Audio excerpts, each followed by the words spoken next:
اللهم صل على محمد وآل محمد. اعوذ باللہ من الشیطان اللعین الرجیم. بسم اللہ الرحمن الرحیم. رب اشرح لی صدری ویسر لی امری واحلل عقدۃ من لسانی یفقهوا قولی. ان اللہ وملائکتہ یصلون علی النبی یا ایہا الذین آمنوا صلوا علیہ وسلموا تسلیما.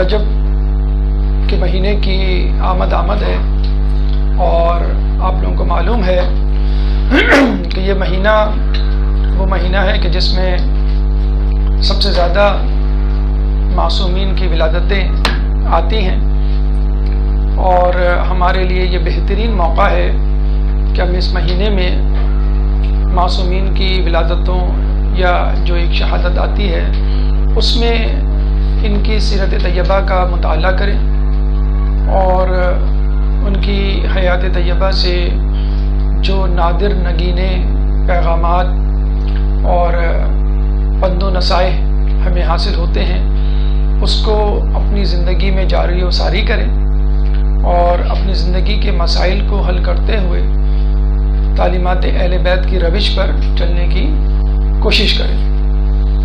اس میں ماہ رجب میں جہاں اتنی ولادتیں ہیں، جہاں اتنی شخصیات کا تذکرہ ہے، وہاں ایک شخصیت ہمارے 10ویں امام نقی علیہ السلام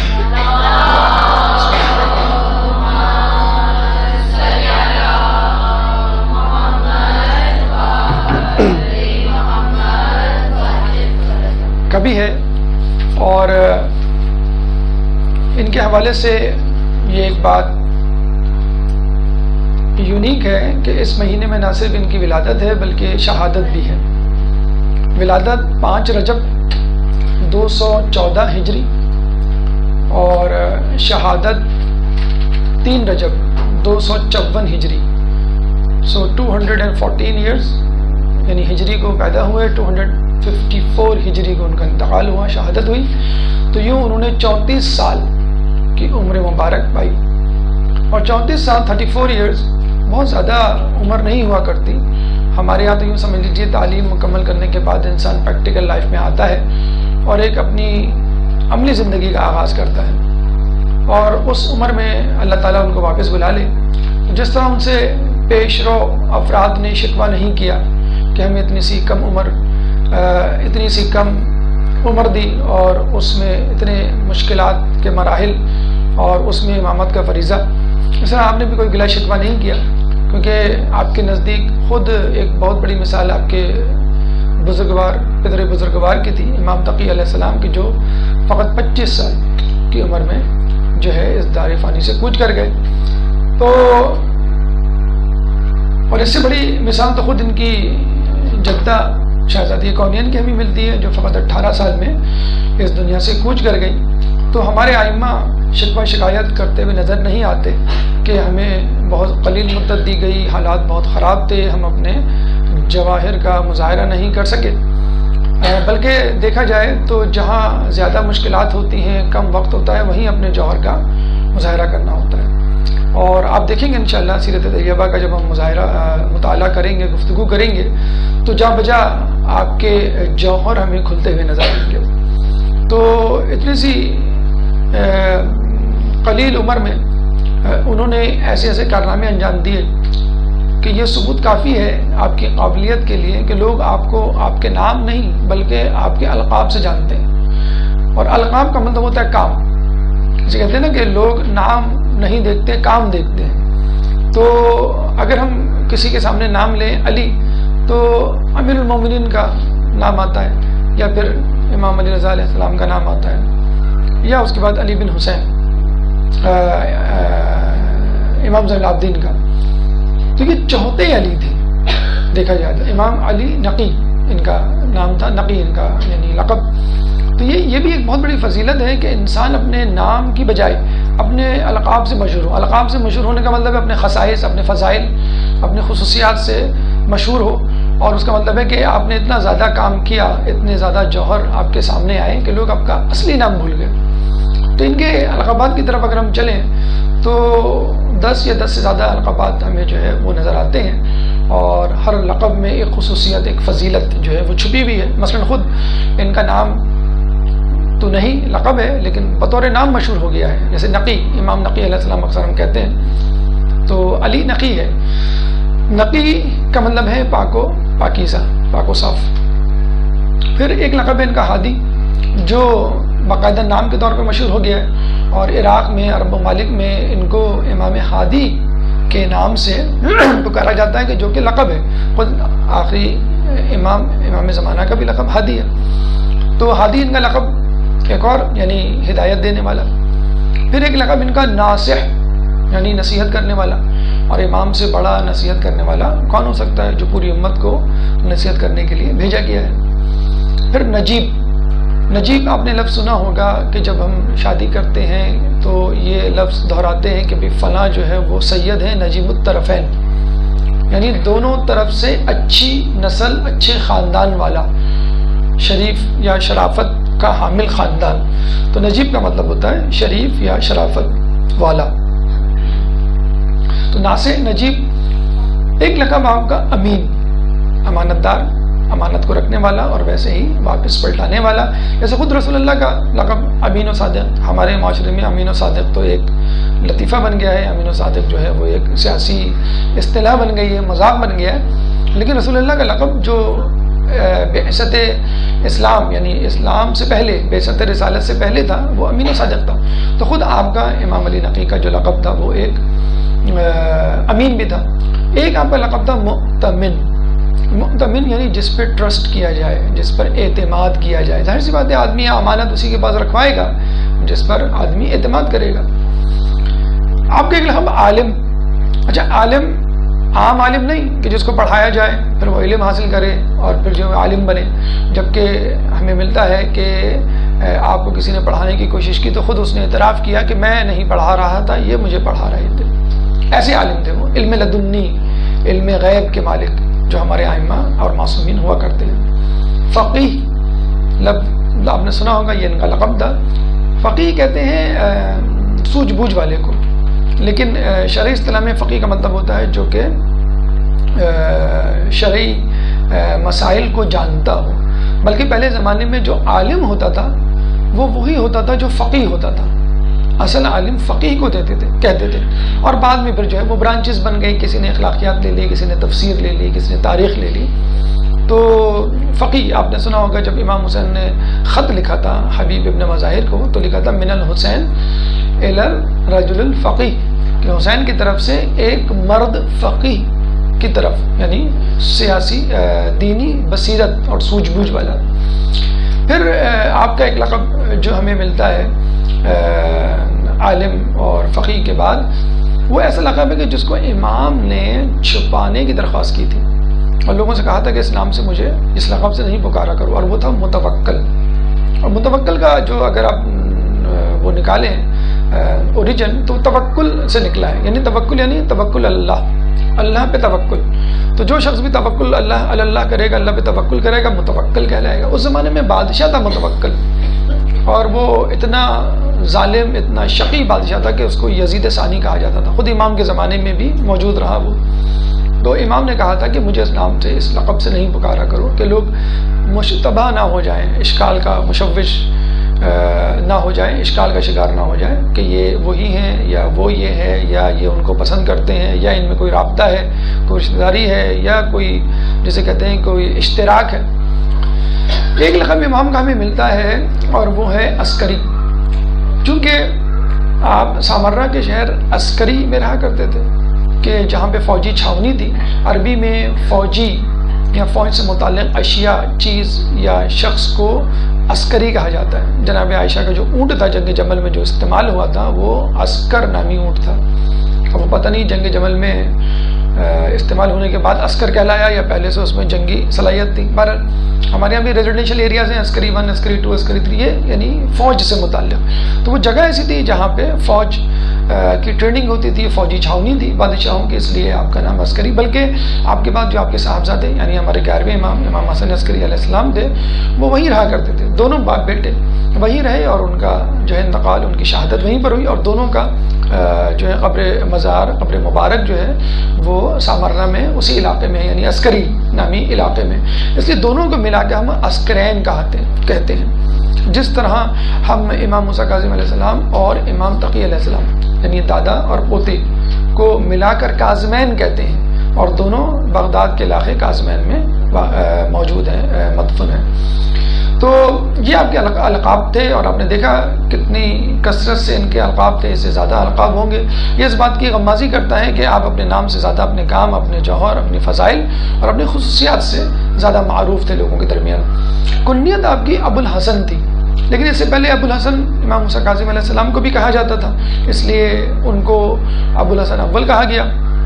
پھر امام علی رضا علیہ السلام کو بھی ابو الحسن کہا گیا، تو ان کو ابو الحسن ثانی کہا گیا۔ آپ تیسرے ابو الحسن تھے، یعنی ابو الحسن ثالث، تو کنیت ان کی ابو الحسن ثالث، کچھ لوگ کہتے ہیں ابو الحسن ماضی بھی ان کو کنیت کے اعتبار سے پکارا جاتا تھا۔ یہ ان کے جسے کہتے ہیں کہ نام، لقب اور کنیت کے حوالے سے کچھ باتیں تھیں۔ اب چلتے ہیں ہم ان کے خاندانی تناظر کی طرف۔ بے شک آپ کا خاندان جو ہے پاک و پاکیزہ اور شجر طیبہ سے منسلک اور مربوط تھا، اور آپ کے والد ہمارے نویں امام تقی علیہ السلام تھے۔ اور امام تقی علیہ السلام کے بارے میں کہا جاتا ہے کہ اس زمانے میں جو بادشاہ تھا مامون، اس نے ان کو بغداد طلب کیا۔ پھر آپ کو معلوم ہوگا کہ انہوں نے جو ہے کس طرح ان کو قید میں رکھ کے جو ہے وہ شہید کیا۔ اس کے بعد اور کہا یہ جاتا ہے کہ آپ کے والد آپ کو تقریباً 6 سال کی عمر میں چھوڑ کے چلے گئے تھے، اور یہ وہ عمر ہوتی ہے کہ بچہ جو ہے وہ سمجھ کی طاقت نہیں رکھتا، اتنی اہلیت، تو کچھ لوگوں نے اس پہ رحم کھا کے ایک استاد مقرر کر دیا آپ پر 6 سال کی عمر میں۔ امام نقی علیہ السلام کا استاد کون بنا؟ جناب جنید بغدادی۔ ان سے کہا گیا کہ بھائی آپ ان کو جو ہے وہ پڑھائیں لکھائیں۔ کچھ دنوں جنید بغدادی ان کو پڑھاتے لکھاتے رہے، اور کچھ دنوں کے بعد جب لوگوں نے پوچھا بھائی آپ نے کیا پڑھایا ان کو، تو انہوں نے کہا کہ قسم خدا کی میں نہیں پڑھا رہا، یہ بچہ مجھے پڑھا رہا ہے۔ تو یہ وہ ثبوت ہے کہ جس کے تحت ہم کہہ سکتے ہیں کہ امام جو ہے وہ علم لدنی کے مالک ہوتے ہیں، امام جو ہے وہ پڑھے پڑھائے ہوتے ہیں، امام کو کوئی پڑھا نہیں سکتا، بلکہ امام خود جو ہے وہ لوگوں کو پڑھاتا ہے، اور وہ عالم غیر معلم ہوتا ہے، اور پیدائشی طور پہ جو ہے وہ عالم ہوتا ہے۔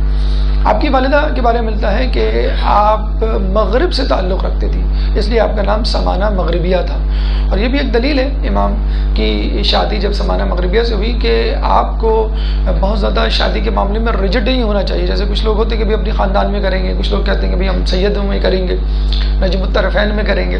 تو یہ امام کا ایک مغرب ممالک کی لڑکی سے، ایک عورت سے شادی کرنا اس بات کی غمازی ہے کہ اگر آپ کو کفو مل رہا ہو، آپ کو ایک اچھا جیون ساتھی مل رہا ہو، ایک شریک حیات مل رہا ہو جو دیندار ہو، تو آپ کو شادی کر لینی چاہیے۔ ذات پات، نسل اور قبیلے کو جو ہے وہ کنسیڈر نہیں کرنا چاہیے۔ آپ کے بارے میں کہا جاتا ہے کہ آپ صوم الدہر تھی۔ صوم الدہر اس شخص کو کہا جاتا ہے کہ جو پورے سال روزے سے ہو۔ تو ہم اندازہ لگا سکتے ہیں کہ آج کل ماہ رمضان میں روزے رکھنا مشکل ہوتا ہے۔ یہ وہ دور ہے کہ جب اے سی موجود ہے، فریج موجود ہے، اور پکے پختہ مکان موجود ہیں، غذا کی فراوانی ہے، نرم بستر ہیں، ہر قسم کی جو ہے وہ آسائشیں موجود ہیں، لیکن کتنا مشکل کام ہوتا ہے ماہ رمضان کے واجب روزے رکھنا۔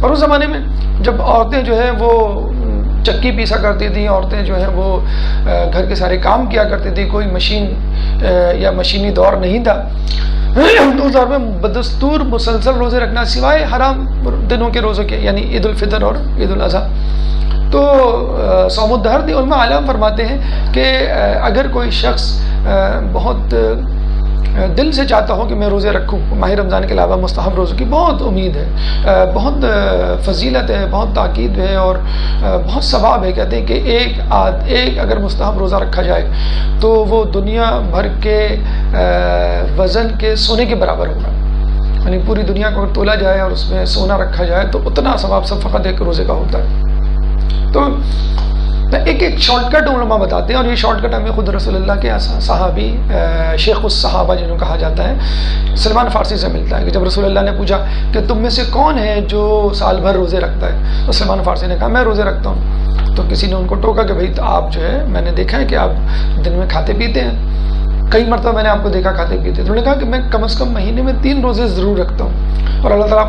قرآن میں فرماتا ہے کہ میں ایک کے بدلے 10 نیکی کا اجر دوں گا، یعنی تم ایک نیکی کرو گے تو میں 10 نیکی کے برابر اجر دوں گا.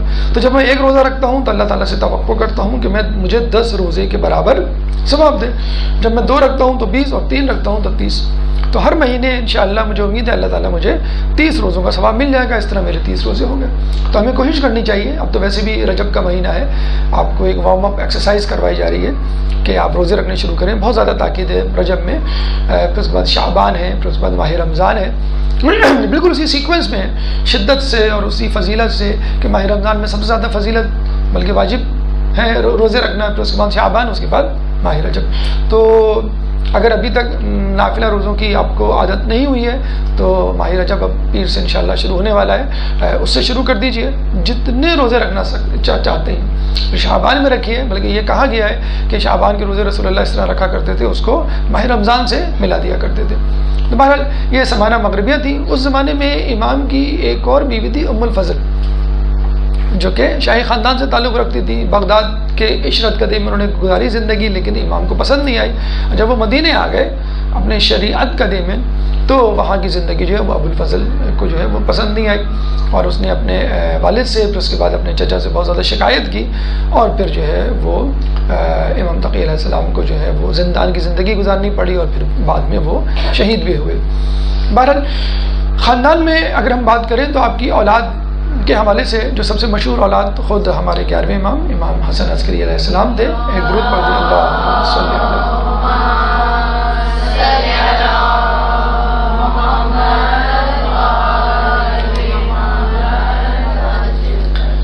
جن کو جو ہے اپنے بیٹے خود امام اپنے والد امام نقی علیہ السلام کے ساتھ سامرہ میں رہنا پڑا، اور پھر وہیں آپ نے جو ہے وہ آخری زندگی گزاری اور آخری ایام گزارے. اس کے بعد امام حسن عسکری جو سب سے زیادہ مشہور اولاد ہوئی ہے وہ ہے سید محمد. اگر آپ عراق کی زیارت کو گئے ہوں تو بلد نامی علاقے میں، شہر میں سید محمد کا مقبرہ ہے، ان کی جو ہے وہ آخری آرام گاہ ہے. اس حوالے سے ہمیں ملتا ہے کہ اگر آپ بکرا قربان کریں سید محمد کے نام کا تو آپ کی حاجات پوری ہوتی ہیں. خصوصی طور پہ رزق کے حوالے سے کہا گیا کہ آپ کی حاجات جو ہے وہ ضرور پوری ہوں گی اگر سید محمد کے نام کا بکرا کریں. اور ضروری نہیں ہے کہ آپ وہیں جا کے کریں، یعنی ان کے روزے پہ آپ جس جگہ رہتے ہیں، کراچی، پاکستان، باہر، وہاں یہ کر سکتے ہیں. تیسری اولاد کا نام حسین تھا، اور چوتھی اولاد علیہ یعنی لڑکی تھی ان کی. یہ بھی ایک نام ہے، لوگوں کو نئے نام رکھنے کا شوق ہوتا ہے کہ کوئی ایسا نام جو کسی نے نہ رکھا ہو. تو علی اگر لڑکے کا نام ہے تو علیہ جو ہے وہ لڑکی کا نام. ولیہ بھی لوگ رکھتے ہیں لڑکی کا نام. پانچویں جو اولاد تھی وہ ایک منحرف اولاد تھی جس نے جو ہے امامت کا دعویٰ کیا تھا امام حسن عسکری علیہ السلام کے انتقال کے بعد، ان کی شہادت کے بعد. اور جعفر کذاب، کیونکہ جعفر صادق جو چھٹے امام تھے تو ان کا بھی نام جعفر تھا، تو لوگوں نے جعفر کذاب کر کے ان کو ممیز کیا تاکہ اشتباہ نہ ہو جائے. تو آپ کو یاد ہوگا کہ جب امام حسن عسکری علیہ السلام کی نماز جنازہ کا وقت آیا تو یہ جعفر کذاب جو ہے آگے بڑھے، کیونکہ امام زمانہ موجود نہیں تھے، اور تھے بھی تو وہ 5 سال کے تھے، تو کسی کا خیال نہیں جا رہا تھا اس طرف. اور اس زمانے میں یہ مشہور تھا کہ امام کی نماز جنازہ وہی پڑھاتا تھا جو ان کا جانشین ہوتا تھا، اور جو ان کے بعد جو ہے وہ امام بنتا تھا. تو آپ نے آگے بڑھ کے جب امامت کروانا چاہیے تو عین اس وقت 5 سال کا بچہ یعنی امام زمانہ آئے اور انہوں نے دامن پکڑ کے ان کو کھینچا کہ آپ نہیں، میں نماز جنازہ پڑھاؤں گا. پھر نماز پڑھا کے فوراً ہی وہ جو ہے غائب ہو گئے. تو یہ ان کی 5ویں اولاد تھی جو منحرف ہو گئی. یہ ایک طرح کی عبرت ہے، ایک طرح کا میسیج ہے، ایک طرح کا پیغام ہے ہمارے لیے کہ اگر آپ کسی اچھے خاندان سے تعلق رکھتے ہیں، با تقویٰ، با کردار اور با بصیرت خاندان سے، تو ضروری نہیں کہ آپ خود بھی جو ہے متقی پرہیزگار ہو. شیطان آپ کو اچک سکتا ہے، ہوائے نفس آپ پر غالب آ سکتی ہے. تو مولا کا خود بھی یہ قول ہمیں ملتا ہے کہ جس کو اس کا عمل آگے نہیں بڑھا سکتا، اس کو اس کا نسب آگے نہیں بڑھا سکتا.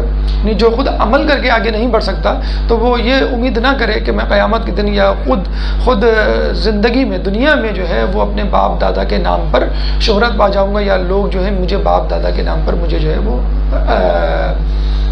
عزت دیں گے. خود ابو لہب جو ہے رسول اللہ کا چچا تھا، لیکن تبت یدا ابی لہب وتب کے نام سے اللہ تعالیٰ نے اس کو کتنی سختی سے پکارا کہ کٹ جائیں ابو لہب کے ہاتھ.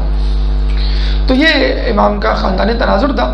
اب آئیے بادشاہ نے وقت کی طرف چلتے ہیں. ایک درود پڑھتے محمد علیہ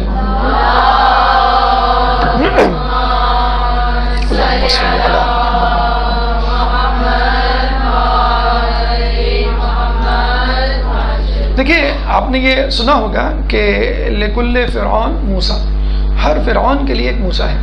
تو جس طرح ہمارے امام اپنی زندگیوں میں بہترین سیرت، بہترین شخصیت کے حامل تھے، اسی طرح ان کی زندگیوں میں اس زمانے میں بدترین حکمران موجود تھے جو امام کو ستانے میں، اذیت دینے میں، اہانت کرنے میں کوئی دقیقہ فروگزاشت نہیں کرتے تھے، پوری کوشش کرتے تھے.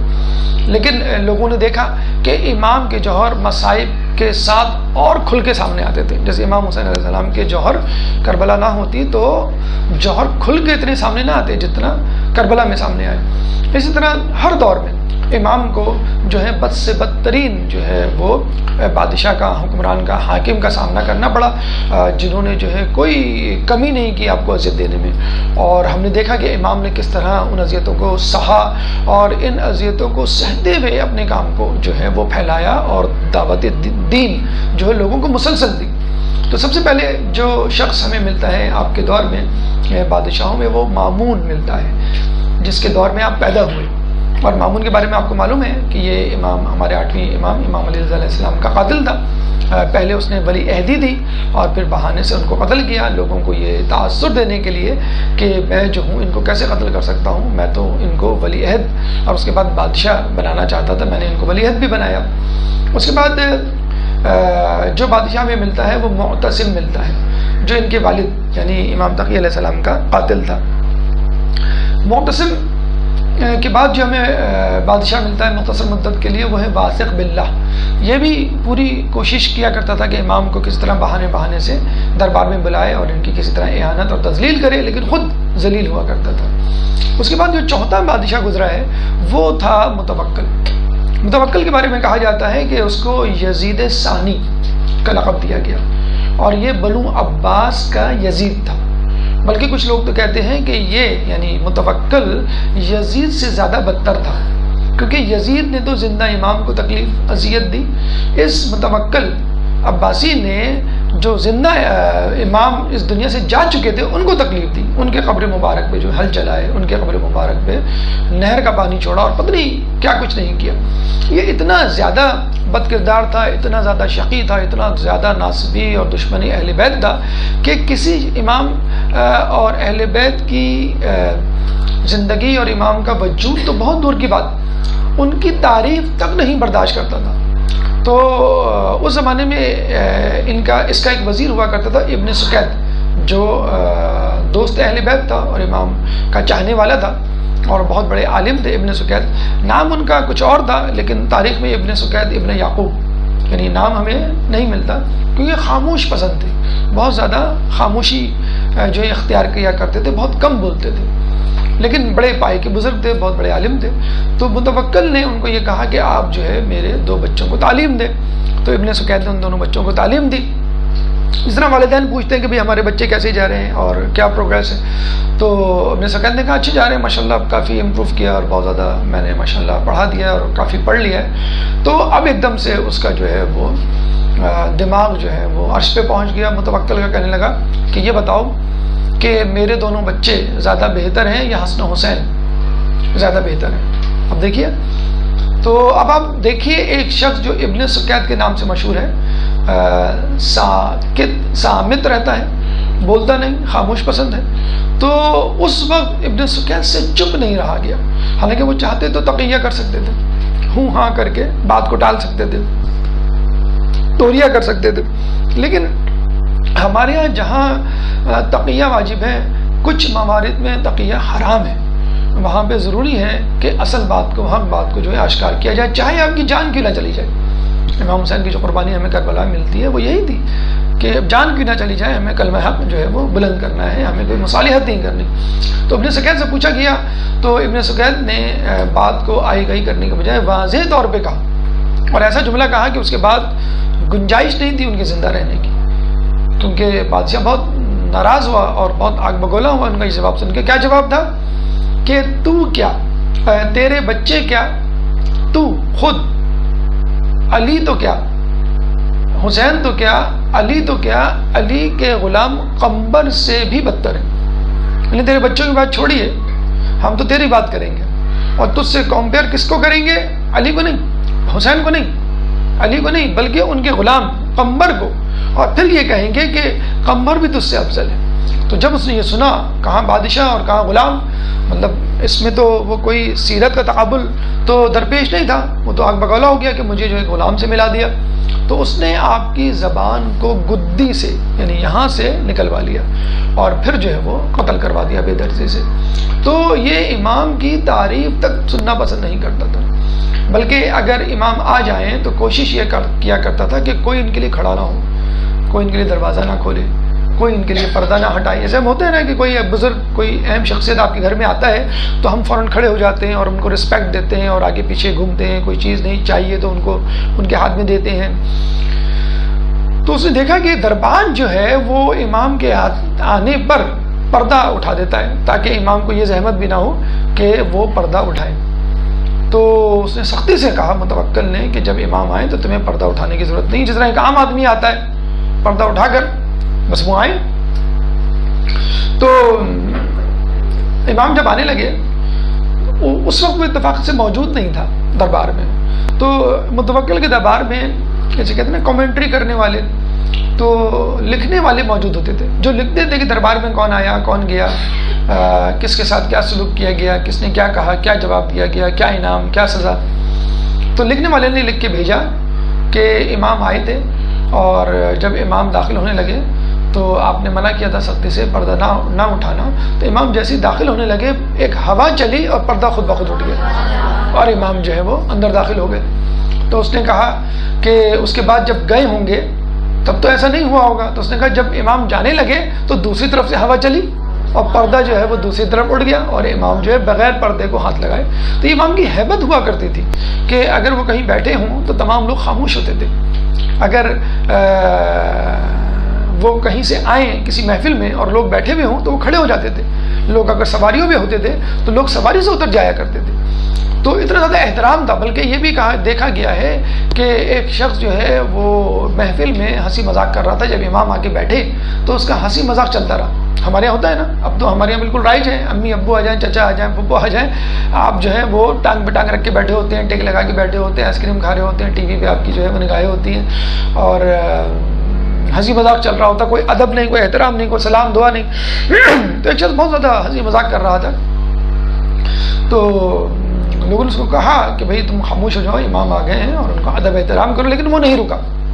تو امام نے اس کو کہا کہ تیرا 3 دن بعد انتقال ہو جائے گا، اور وہی ہوا کہ اس شخص کا جو ہے وہ جب گھر گیا تو دوسرے دن بیمار پڑا اور تیسرے دن جو ہے وہ انتقال ہو گیا۔ اس طرح ایک اور دعوت میں ایک شخص بہت زیادہ ہنسی مذاق کر رہا تھا، امام آئے اور وہ مسلسل اپنا ہنسی مذاق جاری رکھے ہوئے تھا، جیسے نعوذ باللہ میرے سامنے ان کی کوئی اہمیت ہی نہیں ہے، اگر تم لوگ خاموش ہو جاتے ہو، تم لوگ ڈرتے ہو، تم لوگ ہیبت میں مبتلا ہو جاتے ہو ان کی، تو ٹھیک ہے، لیکن میں اپنے انداز سے رہوں گا۔ تو لوگ اس کو بہت اشارے کرنے لگے، بہت چپ کرانے کی کوشش، لیکن وہ چپ نہیں ہوا۔ تو امام نے کہا کہ یہ جس دعوت میں آیا ہے، بہت دعوت تھی کسی جگہ پہ، بہت بڑی دعوت، امام نے کہا یہ جس دعوت میں آیا ہے اس کو اس دعوت کا کھانا نصیب نہیں ہوگا۔ تو وہ جو ہے ہوں کر کے گزر گیا کہ میں دیکھ لوں گا کیسے مجھے نصیب نہیں ہوگا، امام کو کیا علم غیب ہے کہ ابھی بس کھانا لگنے والا، میں کھانا کھاؤں گا۔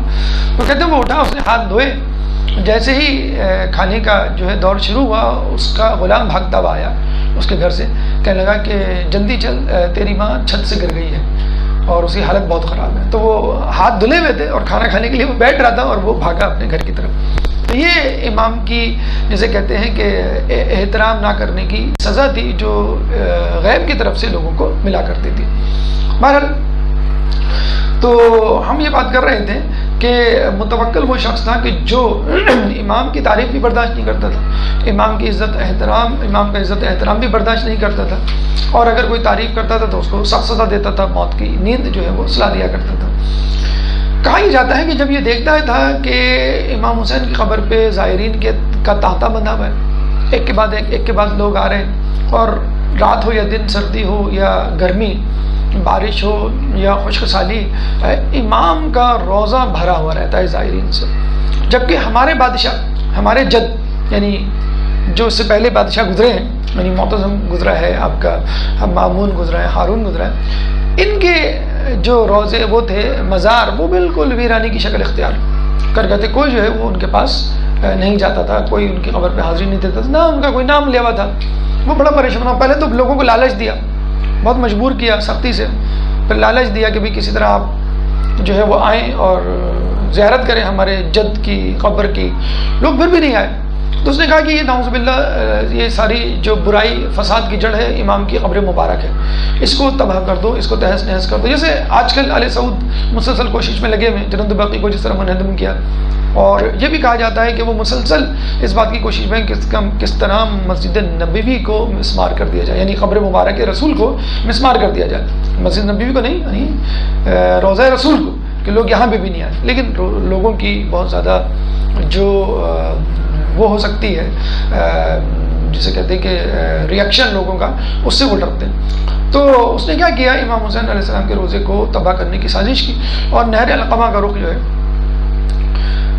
امام کے روزے کی طرف پھیر دیا۔ کہتے ہیں کہ جب پانی آیا تو ایک فاصلے پہ آ کے رک گیا، اور اس کے بعد امام کی قبر کا طواف کرنے لگا۔ یعنی وہ پانی کیسے آ سکتا ہے کہ جو پانی جو ہے کربلا میں عاشور کے دن امام کے لبوں کو نہ چھو سکا، امام کی خشک زبان کو تر نہ کر سکا، کس شرمندگی میں مبتلا ہے کہ امام سے کس طرح آ کے ملے، امام کو کیسے فیس کرے۔ پھر اس نے چاہا کہ جانوروں کو کس طرح بلایا جائے اور ہل لگا کر ہل چلا دیا جائے، جس طرح ایک زمین پر ہل چلا کے اس کو کھود دیا جاتا ہے، پھر پتہ نہیں چلتا کہ زمین پہ کیا تھا۔ تو یہ کیسے ممکن ہے کہ ابرہہ کے لشکر کا ہاتھی جو ہے وہ خانہ کعبہ کے پاس آ کے رک جائے اور جانور امام کی قبر مبارک کے سامنے آ کے نہ رکے؟ تو جانوروں کو بھی، امام کی جانوروں کو بھی خدا کی معرفت ہوتی ہے، تو جانور جو ہے امام کے، جسے کہتے ہیں کہ قبر مبارک کے سامنے آ کے رک جاتے تھے اور آگے نہیں بڑھتے تھے۔ تو وہ جگہ جہاں پہ جانور رک جاتے تھے، وہ جگہ جہاں پہ پانی رک جاتا تھا، تو وہیں پر اوپر کی طرف جو ہے وہ ایک گنبد بنا ہوا ہے، جس کو حائر حسینی کہا جاتا ہے، جس کے بارے میں کہا جاتا ہے کہ جہاں پہ جو ہے وہ دعا بہت قبول ہوتی ہے، اور ایک نمازی کو اختیار ہے کہ پوری پڑھے کہ وہ قصر پڑھے نماز۔ تو یہ وہ، اچھا اس کے بعد یہ بھی نہیں، اچھا یہ کچھ نہیں ہو سکا ممکن، تو اور لوگوں کے زائرین کا تانتا بندہ رہا، تو وہ کیا اس نے کیا کہ لوگوں کو زندان میں ڈال دیا کرتا تھا، یا لوگوں کے ہاتھ پیر کاٹ دیا کرتا تھا۔ یعنی لوگ جب آتے تھے تو ہاتھ کاٹ دیا کرتا تھا، دوسری مرتبہ آتے تھے تو دوسرا ہاتھ، تیسری مرتبہ آتے تھے تو ایک ٹانگ، چوتھی مرتبہ آتے تھے تو دونوں ٹانگیں، پانچویں مرتبہ قتل۔ تو ایک شخص آیا اور زیارت کے لیے، تو لوگوں نے روکا، کہنے لگے تمہیں ہاتھ کٹوانا پڑے گا، کاٹ دو۔ تو اپنا الٹا ہاتھ آگے کیا، کہنے الٹا ہاتھ نہیں سیدھا ہاتھ، کہنے سیدھا ہاتھ تو میرا کٹ چکا ہے پچھلے سال۔ تو اس نے اپنی ابا ہٹا کر دکھایا کہ میرا سیدھا ہاتھ تو کٹ چکا ہے۔ تو ہم جیسے نازک اندام لوگوں کو سبق لینا چاہیے، جب زیارت کے لیے جاتے ہیں تو کہتے ہیں کہ بھئی وہ اے سی کام نہیں کر رہا، ہیٹر کام نہیں کر رہا، کھانا صحیح نہیں ہے، صرف 2 ڈشیں جو ہے رکھی ہوئی ہیں، اور حرم سے جو ہے اتنا دور جو ہے ہمیں وہ دے دیا گیا ہے، قریب بھی دے دیا جائے۔ تو ہم کیا کہتے ہیں کہ بھئی یہاں سے امام کا گنبد نظر آ رہا ہے، ہم یہاں سے زیارت پڑھ لیں۔ لوگ کہتے ہیں نا، مطلب خانہ کعبہ، اب تو ہوٹل میں بڑے بڑے ہوٹلز ہو گئے آپ کے، وہاں پہ حج میں تو ٹاورز بن گئے، تو لوگ فتوے پوچھتے ہیں کہ ہم یہاں اگر نیت باندھیں اور امام کعبہ کے ساتھ نماز پڑھ لیں تو کیا جماعت ہو جائے گی ہماری؟ تو لوگ یہی کہتے ہیں کہ آپ کے گھر میں خانہ کعبہ کی تصویر ہے، امام کے روزے کی تصویر ہے، وہیں پہ آپ نماز پڑھ لیں، وہیں پہ آپ زیارت پڑھ لیں، اتنی آپ نے تکلیف کیوں کی لوگ؟ تو اب تو یہ ہونے لگا ہے کہ بھائی امام سے رابطہ ہو نہ ہو، خدا سے جو ہے وہ رابطہ ہو نہ ہو، وائی فائی سگنلز ہی ہونے چاہیے۔ کراچی میں جو پھوپھی بیٹھی ہیں، خالہ بیٹھی ہیں، ان سے ہم جو ہے وہ میسیجنگ کریں، ان سے جو ہے چیٹنگ کریں۔ امام سے گفتگو کرنے آئے آپ، یا اپنی خالہ، اپنی چچی، اپنی چچا، اپنے بہن بھائیوں سے مکے میں بیٹھے ہوئے، اور کراچی میں جو ہے وہ دنگا ہو گیا، فساد ہو گیا، ہڑتال ہو گئی، آج جو ہے وہ جلسہ ہے، اور نشتر پارک میں یہ ہے وہ ہے۔ تو آپ کا زیارت پہ، عمرہ پہ اور ان مقدس مقامات پہ آنے کا فائدہ کیا، جب آپ ذہنی طور پر وہاں پہ موجود نہیں ہے تو فقط جسم کے ہونے کا کیا فائدہ؟ تو یہ واقعات کہ اپنے ہاتھ پیر کٹوانا اور اپنے آپ کو قتل کروانا واقعی انسان کو جھنجھوڑ دیتا ہے. اور جو ہم جنت کی طلب کرتے ہیں، امام کا پڑوس مانگتے ہیں کہ امام کے ساتھ ہمیں محشور فرما، ان کا پڑوس دے، تو ہم کس منہ سے مانگتے ہیں؟ ہماری قربانیاں تو وہ قربانیاں ہیں ہی نہیں جو اس زمانے کے لوگوں نے دی. بہرحال تو یہ اس کے کرتوت تھے، یہ اس کے کارنامے تھے جس کی وجہ سے اس کو یزید ثانی کہا گیا. ایک دفعہ اس نے بی بی سیدہ سلام اللہ علیہ درود پڑھتے ہیں، اللہم صلی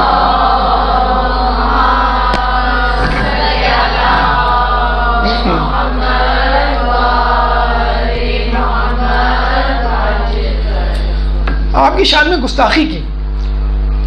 تو اس کا جو بیٹا تھا مستنصر نام تھا اس کا. بہرحال جیسے میں نے آپ کو بتایا کہ شیطان کے گھر میں رحمان، رحمان کے گھر میں شیطان تو پیدا ہو ہی جاتا ہے. مستنصر سے نہ رہا گیا اور بہت غصے میں آیا اور بہت جسے کہتے ہیں اپنے ہاتھ بیچے اور بہت شدت سے جو ہے یہ بات جس کے دل کو لگی کہ یہ بی بی کی شان میں اس نے گستاخی کیسے کی، چاہے اس کا باپ بھی صحیح. تو یہ واپس پلٹا، اس وقت تو کچھ نہیں کہا، یہ واپس پلٹا اور وہاں کے اس زمانے کے علماء سے اس نے فتویٰ لیا کہ نام نہیں بتلایا، بس فقط یہ پوچھا کہ اگر کوئی شخص بی بی کی شان میں گستاخی کرے تو اس کی کیا سزا ہے. تو علماء نے اس کو فتویٰ دیا کہ اس کی سزا واجب القتل، قتل ہے، اس کو قتل کر دینا چاہیے. تو یہ خاموشی سے گیا اپنے باپ کے پاس اور اس کو اسی وقت قتل کر دیا. تو اب آپ دیکھیں کہ جو اہل بیت کی شان میں گستاخی، اہل بیت کی مذمت، اہل بیت کی ذلت میں دن رات گزارتا ہو، اس کو کس نے قتل کیا؟ خود اس کے ہی بیٹے نے، اور اسی گناہ کی پیدائش میں کہ جو وہ کر رہا تھا. بہرحال یہ متوکل تھا. اس کے بعد جو لوگ آئے جو بادشاہ بنے، اس کے 3 بیٹے جو ہیں بادشاہ بنے. ایک بیٹا مستعین تھا جو بادشاہ بنا، ایک بیٹا منتصر تھا سواد سے، اور آخری بیٹا جو بادشاہ بنا وہ تھا معتز باللہ. معتز باللہ نے امام نقی علیہ السلام کو، یعنی ہمارے 10ویں امام کی جن کی بات ہو رہی ہے، 10ویں امام کو جو ہے زہر داغا سے شہید کیا. تو یہ آپ نے دیکھا کہ بادشاہ نے وقت اپنے اپنے زمانے میں موجود تھے، اپنے زمانے میں اس زمانے میں ہمارے امام بھی موجود تھے. بدترین لوگ، بدترین حکمران تھے اور بہترین لوگ اور بہترین امام موجود تھے. موسیٰ کے دور میں بھی ایسا تھا، عیسیٰ کے دور میں بھی ایسا تھا، ابراہیم کے دور میں بھی ایسا تھا، نمرود موجود تھا. تو جہاں جہاں جب فرعون، حامان، نمرود، شداد جیسے، قارون جیسے لوگ گزرے، اس زمانے میں ہمارے انبیاء اور اس کے بعد ہمارے ائمہ گزرے تاکہ لوگوں کو بتلا سکیں کہ بھئی حق کیا ہے اور باطل کیا ہے. اس زمانے میں امام کا اپنے فضائل کو آشکار کرنا، اپنی فضیلت کا اظہار کرنا اور علمی حوالے سے لوگوں کی ہدایت کرنا واقعی ایک بہت بڑی جان جوکھوں کا کام تھا. اگر ہم اس زمانے میں ہو تو ہم یہی کہیں کہ حالات سازگار ہو جائیں پھر ہم اپنے علم کا اظہار کریں، حالات سازگار ہو جائیں پھر ہم لوگوں کی مدد کریں. تو آپ دیکھیے گا ابھی انشاءاللہ چند مثالوں سے ہم واضح کریں گے کہ کس طرح کن حالات میں اور مشکلات میں صبر کرتے ہوئے، یہ نہیں کہ ایک مظلوم شخصیت کے طور پہ ایک مظلومیت کی تصویر بنے، ناچار اور جسے کہتے ہیں لاچار شخصیت کے طور پہ لوگوں کے سامنے اپنے آپ کو پیش کرنا اور یہ کہنا کہ میں خود اپنے لیے کچھ نہیں کر سکتا، تمہارے لیے کیا کروں. لیکن اس زمانے میں بھی جس طرح جیسے جتنا ممکن ہو سکے لوگوں کی مدد، جہاں جتنا جیسے ممکن ہو سکے اسلام کی خدمت. ایک درود پڑھ دے محمد والے محمد.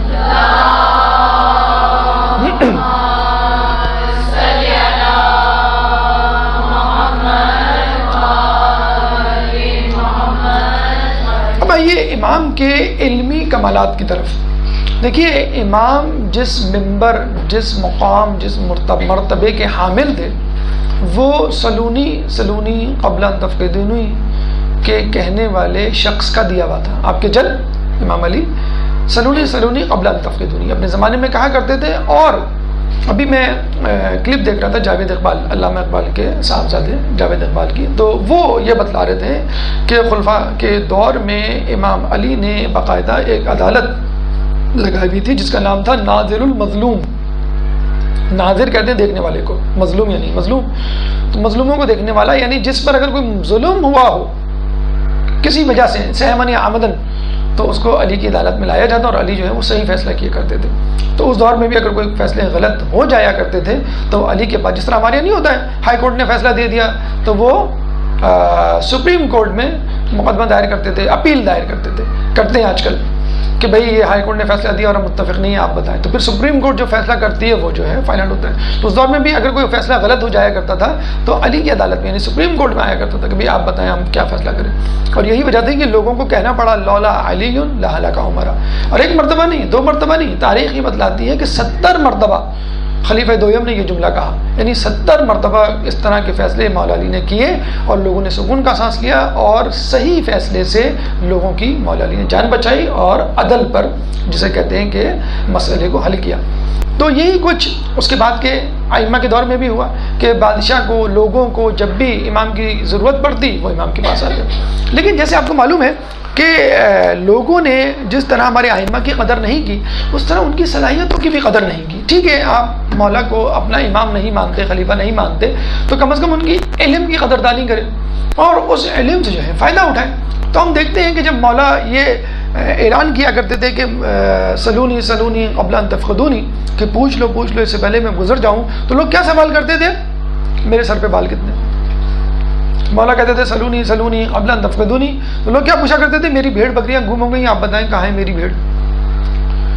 مولا سوال کرتے تھے، مطلب سلونی سلونی کہا کرتے تھے. لوگ پوچھتے تھے کہ پانی میں کس چیز کا مزہ ہے؟ یعنی پانی تو بے ذائقہ ہوتا ہے، ٹیسٹ لیس ہوتا ہے. تو امام کو کہنا پڑتا تھا کہ تو نے سوال سلجھنے کے لیے کیا ہے یا الجھنے کے لیے کیا ہے؟ اور پھر بتا بھی دیا کرتے تھے. یعنی ان اونگے بونگے بے سروپا جس کا مقصد فقط امام کو تنگ کرنا، امام کی اہانت کرنے کی کبھی ہوئی نہیں لوگوں سے، اس میں لوگوں کو بھی کبھی کامیابی نہیں ہوئی، لیکن کوشش کرنا. اور امام بہرحال جواب دیا کرتے تھے. وہ امام ہی کیا جس کے پاس کسی سوال کا جواب نہیں ہو، چاہے وہ ان امپورٹنٹ ہو، چاہے وہ بے سروپا ہو، چاہے وہ جسے کہتے ہیں کہ جس کا سر نہ پیر ہو، جس کا کوئی فائدہ ہی نہ ہو. امام نے پھر بھی سوال کا جواب دے کر سوال کو اہم بنا دیا. سوال اہم نہیں تھا، پانی کا کیا ذائقہ، پانی کا ذائقہ ہوتا نہیں ہے، ٹیسٹ لیس، ہم پڑھتے ہیں سائنس میں. امام نے کیا کہا؟ پانی میں حیات کا مزہ ہے. اور پھر بعد میں ہمیں پتہ چلتا ہے کہ اللہ تعالیٰ نے ہر چیز جو ہے وہ پانی سے پیدا کی ہے. تو امام کے زمانے میں بھی بہت سارے سوال کیے جاتے تھے. کچھ اچھے سوال ہوتے تھے، مفید سوال ہوتے تھے جس کا کوئی فائدہ ہوتا تھا، مسائل حل ہوا کرتے تھے. اور کچھ سوال کو کوئی سر نہ پیر، کوئی فائدہ نہیں ہوا کرتا تھا.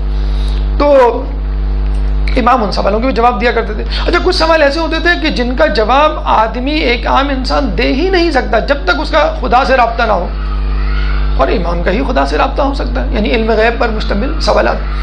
تو امام جو ہے نہ صرف یہ کہ سوال کے جواب دے دیا کرتے تھے بلکہ بتا بھی دیا کرتے تھے کہ ہم کس مرتبے، کس مقام کے حامل ہیں جس کو تم سمجھ نہیں رہے، جس کی تمہیں معرفت نہیں. مثلا ایک سوال اٹھا یحییٰ ابن اقسم، یہ وزیر تھا بلکہ مریض تھا حسد کا، جس نے امام کو جو ہے وہ قتل بھی کروایا تھا. تو اس نے سوال پوچھا بادشاہ سے، اور بلکہ لوگوں کے درمیان ایک سوال، اچھا جس طرح آج کل بھی ہوتا ہے، آپ ایک سوال یا پہیلی چھیڑ دیتے ہیں گھر میں، بھائی اس کا سوال کا جواب بتاؤ، اس پہیلی کا جواب بتاؤ، اور لوگ جواب نہیں دے پاتے، آپ خوش ہوتے ہیں، دیکھو کوئی جواب نہیں دے سکا. بعض اوقات آپ کو خود بھی نہیں معلوم ہوتا جواب. تو یحییٰ ابن اقسم نے یہ سوال کر دیا، چھیڑ دیا کہ آدم علیہ السلام نے سب سے پہلے حج کیا تھا، تو آدم علیہ السلام کا حلق کس نے کیا تھا؟ حلق یعنی سر کس نے مونڈا تھا ان کا؟ کیونکہ جب آپ حج کرتے ہیں تو آپ کا سر کوئی اور مونڈتا ہے، تو اس وقت تو کوئی تھا ہی نہیں امام آدم علیہ السلام کے علاوہ. تو لوگوں میں ہلچل مچ گئی. پھر کہا کہ بھئی امام کو بلاؤ، امام اس کا جواب دیں گے. تو اچھا، امام کو پتہ چل گیا ابھی کوئی ایسا سوال نہیں ہے جو ہم خائم میں ڈسکس کیا جائے. امام نے کہا اس سوال کو مجھ سے دور رکھو، کوئی فائدہ نہیں ہے، اس سوال کو کیوں پوچھ رہے ہو؟ تو لوگوں نے کہا نہیں، ہم تو آپ سے جواب لیں گے، اور آپ تو امام ہیں، آپ کا دعویٰ ہے، کہہ بھی رہے ہیں آپ کا دعویٰ ہے، آپ امام ہیں، لیکن پھر بھی خلافت کی اس پہ کرسی پہ بیٹھے ہوئے. تو امام نے کہا کہ آدم علیہ السلام کا سر جبرائیل علیہ السلام نے مونڈا تھا ایک یاقوت کے ذریعے، جو وہ آسمان سے لے کر آئے تھے. جب ان کے سر پہ پھیرا تو سارے بال جو ہے وہ ان کے جھڑ گئے، گر گئے، اور اس یاقوت کی روشنی جہاں جہاں پھیلی وہاں تک بیت اللہ کا احاطہ، یعنی گھر کی باؤنڈری، اللہ کے گھر کی باؤنڈری قرار پائی. ہاں، ایک سوال جو ہم سمجھتے ہیں امام کے زمانے میں سوال کیا تھا، وہ ایک سازش تھی جو بنو عباس کی طرف سے، اس سے پہلے بنو امیہ کی طرف سے جو ہے وہ بچھائی گئی تھی لوگوں میں اپنی حکومت کو مضبوط کرنے کے لیے. وہ تھا مسئلہ جبر و تفویض. مسئلہ جبر و تفویض کیا ہے؟ جبر کہتے ہیں مجبوری کو، فورس کو، کہ آپ کوئی کام بائی فورس کریں. اور تفویض کہتے ہیں آزادی کو، لبرٹی، آپ کی جو مرضی کریں. تو لوگوں میں یہ بحث چھڑ گئی اس زمانے میں کہ زندگی ایک جبر کا نام ہے یا آزادی کا نام ہے. تو بنو عباس کی طرف سے، بنو امیہ کی طرف سے لوگوں میں یہ بات پھیلائی گئی کہ زندگی جبر کا نام ہے. جبر منی جب پتا بھی خدا کے حکم سے نہیں ہلتا تو ہم جو بھی کام کریں گے وہ اللہ ہی کے حکم سے ہوگا. دنیا میں جو کچھ ہو رہا ہے اللہ کی مرضی سے ہو رہا ہے، تو ہمیں اس میں دخل اندازی نہیں کرنی چاہیے. اگر ہمارے اوپر کوئی حکمران ہے تو اس کو حکومت کرتے دے رہنا چاہیے. اگر وہ ہم پہ ظلم کر رہا ہے تو اللہ کی مرضی سے کر رہا ہوگا. کیوں؟ اللہ کی مرضی سے کوئی پتا بھی نہیں ہلتا، قرآن میں. تو اب لوگوں نے واقعی اس کو سمجھ لیا صحیح. اس کا فائدہ کیا ہوا حکمرانوں کو کہ ان کے خلاف بغاوت تو دور کی بات، کوئی ان کے خلاف کوئی بری بات بھی نہیں کرتا تھا، ان کی برائی بھی نہیں کرتا تھا. کیوں؟ کہ بھائی یہ اولی الامر ہے، اولی الامر بنا دیا گیا ان کو، اور یہ کہا گیا کہ یہ اللہ کی طرف سے معین کردہ حکمران ہے. اب جو یہ کریں گے وہ صحیح ہوگا. کربلا میں جو کچھ ہوا بالکل صحیح ہوا. امام حسین کو خروج، نعوذ باللہ اس کو خروج کا نام دے رہے تھے، خروج نہیں تھا وہ، قیام تھا وہ. تو خروج کا نام دیا کہ امام نے خروج کیا، یہ امام کی غلطی ہے. جب اللہ تعالیٰ نے یزید کو بادشاہ بنا دیا تو ہم کون ہوتے ہیں اس کو، اس کی بادشاہ سے، اس کی حکمرانی سے اس کو معزول کرنے والے. اور یہ جو ہے آج بھی آل سعود نے یہ اپنایا ہوا ہے کہ ہم اولی الامر ہیں اور ہمارا حکم جو ہے وہ آخری حکم ہے، اور ہمارے حکم کے آگے سرتابی نہ کرو، نافرمانی نہ کرو. اب وہی حکمران جو ہے وہاں پہ میوزیکل کنسرٹ کروا رہے ہیں. وہی حکمران وہاں پہ جو ہے ایک زمانے میں ابا لازم تھی، خواتین کے بارے میں کہا جاتا ہے اب ان کے لیے ابا پہننا لازم نہیں ہے. اب وہی حکمران جو ہے وہ تمام باتیں جو اسلامی نظام کا خاصہ تھی وہ آہستہ آہستہ جو ہے وہ ختم کر رہے ہیں. تو اب لوگوں کو، اب تک تو لوگ یہی کہتے تھے یہ اولی الامر ہے، یہ اولی الامر ہے. اسلام کے کاسمیٹک جو وہ تھے اختیارات یا عملیات جس سے لگتا تھا کہ ہاں یہ اسلامی نظام ہے، اس سے متاثر ہو کے لوگ کہہ دیا کرتے تھے. لیکن اب لوگوں کی آنکھیں کھلی کہ ہاں بھائی اب تو اولی الامر نہیں رہے. تو بنو امیہ بنو عباس نے کہا کہ ہم اولی الامر ہیں، اللہ نے ہم کو معین کیا ہے، اور اگر جو ہے وہ پتا بھی اللہ کی مرضی سے نہیں ہلتا تو ہم کیسے تم پر حکمران ہو سکتے ہیں. اس کا مطلب ہے اللہ چاہتا ہے کہ ہم تم پر حکمرانی کریں، چنانچہ ہماری اطاعت کرو اور ہمارے خلاف قیام نہ کرو. اس سے کیا ہوا، جو قیام بغاوت کی جو لہریں تھیں ان کو کم کرنے میں ان کو بہت زیادہ فائدہ ہوا. تو یہ نظریہ عوام الناس میں پھیلایا گیا کہ زندگی ایک جبر کا نام ہے. اچھا، جبر میں کیا ہوتا تھا، پھر لوگ جو گناہ گار تھے، جو نماز نہیں پڑھتے تھے، وہ یہی کہا کرتے تھے جب اللہ چاہے گا تو ہم پڑھ لیں گے، جب اللہ چاہے گا حج پہ تو ہم چلے جائیں گے. بلکہ یہ تو اس زمانے کے جملے ہیں. آج کل لوگ یہی کہتے ہیں نا، روزہ رکھے نہیں بھائی، وہ بس اللہ کو منظور نہیں ہے کیونکہ ہم بیماری میں مبتلا ہیں. حج عمرے بھی کیوں جا رہے بھائی، مصروف اتنے ہیں، اللہ تعالیٰ مولا بلائیں گے تو چلے جائیں گے. ہم کو اللہ توفیق دے گا تو ہم یہ کر لیں گے. اس کا مطلب ہے اللہ نہیں چاہ رہا، آپ چاہ رہے ہیں، نعوذ باللہ. تو یہ لوگوں نے ایک پکڑ لیا کہ بھئی اللہ چاہے گا تو ہم نماز پڑھیں گے، اللہ چاہے گا. جیسے کہتے ہیں نا کہ بھئی رمضان آ رہے ہیں، آپ جو ہیں وہ روزے رکھیں گے، بھئی روزے رکھنا تو مشکل ہے. نوافل پڑھیں گے، نوافل پڑھنا تو، قرآن پڑھیں گے، قرآن پڑھنا تو مشکل ہے. افطار کریں گے، اتنا بھی کافر نہیں ہوں اتنا بھی کافر نہیں ہوں کہ دین سے نکل تھوڑی گیا ہوں میں. یعنی افطار نہ کرنے سے ہم دین سے نکل جائیں گے اور باقی روزے نہ رکھنے سے نہیں نکلیں گے.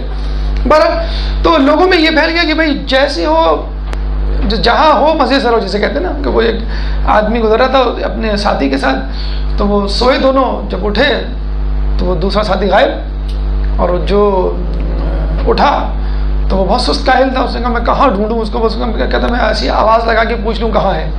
تو اس نے کہا کہاں ہو، تو کنویں سے آواز آئی یہاں ہوں. کہنے لگا بس جہاں رہو خوش رہو. تو اس قسم کے سست اور کاہل لوگ بھی موجود تھے اس زمانے میں کہ جو کر رہے ہیں بس کر رہے ہیں، بس کافی ہے، ہمیں کیا ضرورت ہے. آج کل بھی لوگ جسے کہتے ہیں، کچھ کہتے ہیں کہ ایران میں امام خمینی جو ہے اگر قیام نہ کرتے تو وہ چلتا، معاملہ چلتا ہی رہتا، مطلب دین بالکل ہی مٹ جاتا وہاں سے. تو معاملہ جبر، مسئلہ جبر جو ہے وہ رائج کیا گیا کہ لوگوں میں یہ بات دل میں ڈالی جائے، ان کے راسخ کی جائے کہ جو کچھ ہوتا ہے خدا کی مرضی سے ہوتا ہے. جو حکمران ہے اللہ کی مرضی سے، اور جو کچھ یہ کرنا ہے بس اللہ کی مرضی سے کر رہے ہیں. یہ بات ختم ہو گئی. اب آیا حکمران کی طرف. اب حکمران اگر کسی کو قتل کرتا تھا تو کوئی شخص اس کو کہتا تھا بھئی یہ تو عقیدہ جبر کے خلاف ہے، آپ اس کو قتل کیوں کر رہے ہیں. کہتے نہیں میں عقیدہ جبر نہیں عقیدہ تفویض کا قائل ہوں. عقیدہ تفویض اس کا بالکل الٹ ہے کہ اللہ نے انسان کو پیدا کر کے چھوڑ دیا ہے, اب اس کی مرضی, وہ جو کچھ بھی کرے, اللہ کا عمل دخل نہیں ہے. اب انسان جو کرے گا اس کی بنیاد پر فیصلہ ہوگا کہ صحیح ہے کہ غلط ہے, وہ اس کا بعد میں فیصلہ ہو جائے گا. تو اپنے لیے عقیدہ تفویض اور لوگوں کے لیے عقیدہ جبر. امام کے پاس یہ فیصلہ لایا گیا تو امام نے کہا لا جبرا ولا تفویضا ولکن امر بین الامرین. زندگی نہ جبر کا نام ہے نہ تفویض کا نام ہے, بلکہ یہ تو ایک کام ہے ان دونوں کے درمیان. پھر امام نے اس کی مزید وضاحت کی. وضاحت کیا کیسے کرتے ہیں علماء اس کے؟ دیکھیں, زندگی میں کچھ کام میں آپ مجبور ہیں, کچھ کاموں کے ہونے میں مجبور ہیں, اور کچھ کام کے کرنے میں آپ با اختیار ہیں. مثلا آپ کہاں پیدا ہوں گے nobody can say, کوئی شخص یہ ڈیسائیڈ نہیں کر سکتا. اچھا کہاں مریں گے, چلے پیدا تو ہو گئے آپ, کہاں مریں گے آپ فیصلہ کر سکتے ہیں؟ آپ نہیں فیصلہ. کیسے مریں گے نہیں. آپ کے ساتھ کیا کیا حادثات پیش آئیں گے نہیں کہہ سکتے. شادی بیاہ کے بارے میں کہا جاتا ہے جوڑے آسمان بنتے, کوشش کر سکتے ہیں لیکن جہاں لکھا ہے بس وہاں ہوگی. تو یہ جو بڑے بڑے اہم واقعات اور باتیں ہیں یہ جو ہے اللہ نے اپنے ذمہ لے لی. مجبور جسے کہتے ہیں, آپ مجبور ہیں, جبر ہے آپ کا, کوشش کرنی ہے آپ کو. مطلب اب یہ نہیں کہ آپ سڑک پہ کھڑے ہو گئے اور گاڑی آ رہی ہے آپ کہیں گے بھائی مرنا ہوگا تو مر جائیں گے, نہیں, آپ کو پوری کوشش کرنی ہے جان بچانے کی. تو کچھ کام جبر ہیں یعنی آپ اس میں مجبور ہیں, کچھ کام آزاد ہیں.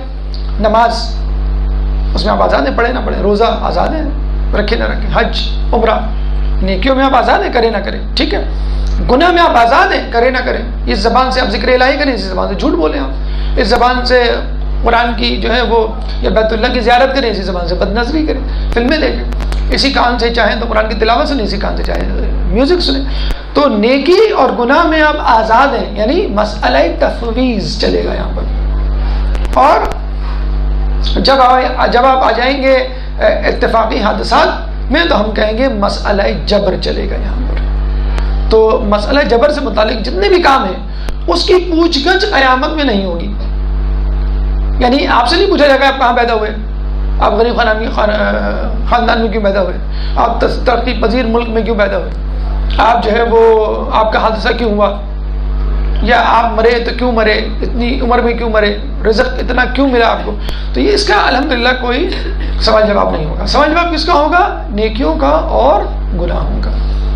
مسئلہ کیا ہے, ہم نے جو خدا کے کام میں اپنے ہاتھ میں لے لیے, رزق اپنے ہاتھ میں لے لیا, موت اپنے ہاتھ میں لے لی, حسب نسب اپنے ہاتھ میں لے لیا, اور جو اللہ آج چاہتا ہے آپ خود کریں وہ کام اللہ پہ ڈال دیے. جب اللہ چاہے گا تو حج کریں گے, جب اللہ چاہے گا تو خمس دیں گے, جب اللہ چاہے گا تو نیکی کریں گے.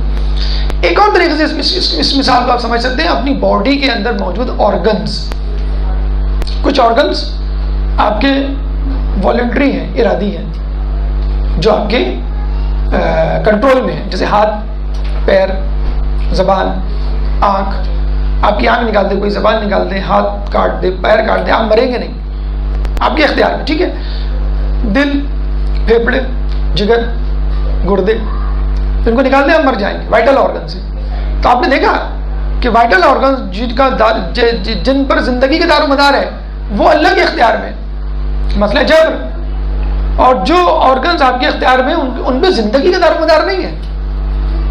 تو اس کا مطلب کیا ہوا, جو اہم چیزیں خدا نے اپنے ذمے لے لی ہیں, جو غیر اہم چیزیں وہ آپ کو دے دی.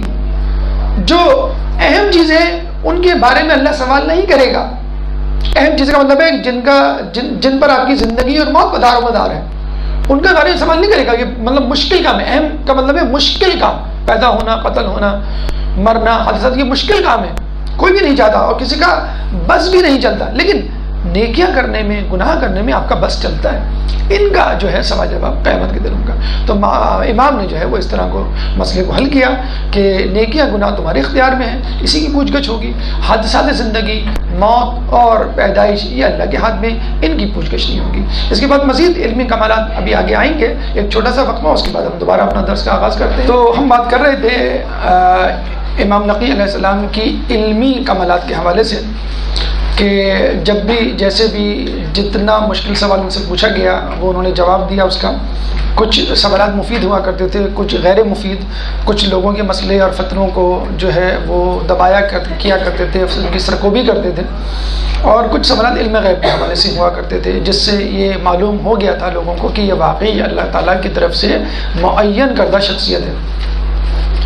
اب ایک سوال کی طرف کہ جس سے ان کے علم غیب کا اندازہ ہوتا ہے کہ آپ کے رشتہ داروں میں یہ بحث چھڑ گئی کہ 4 اہم ترین روزے کون سے ہیں.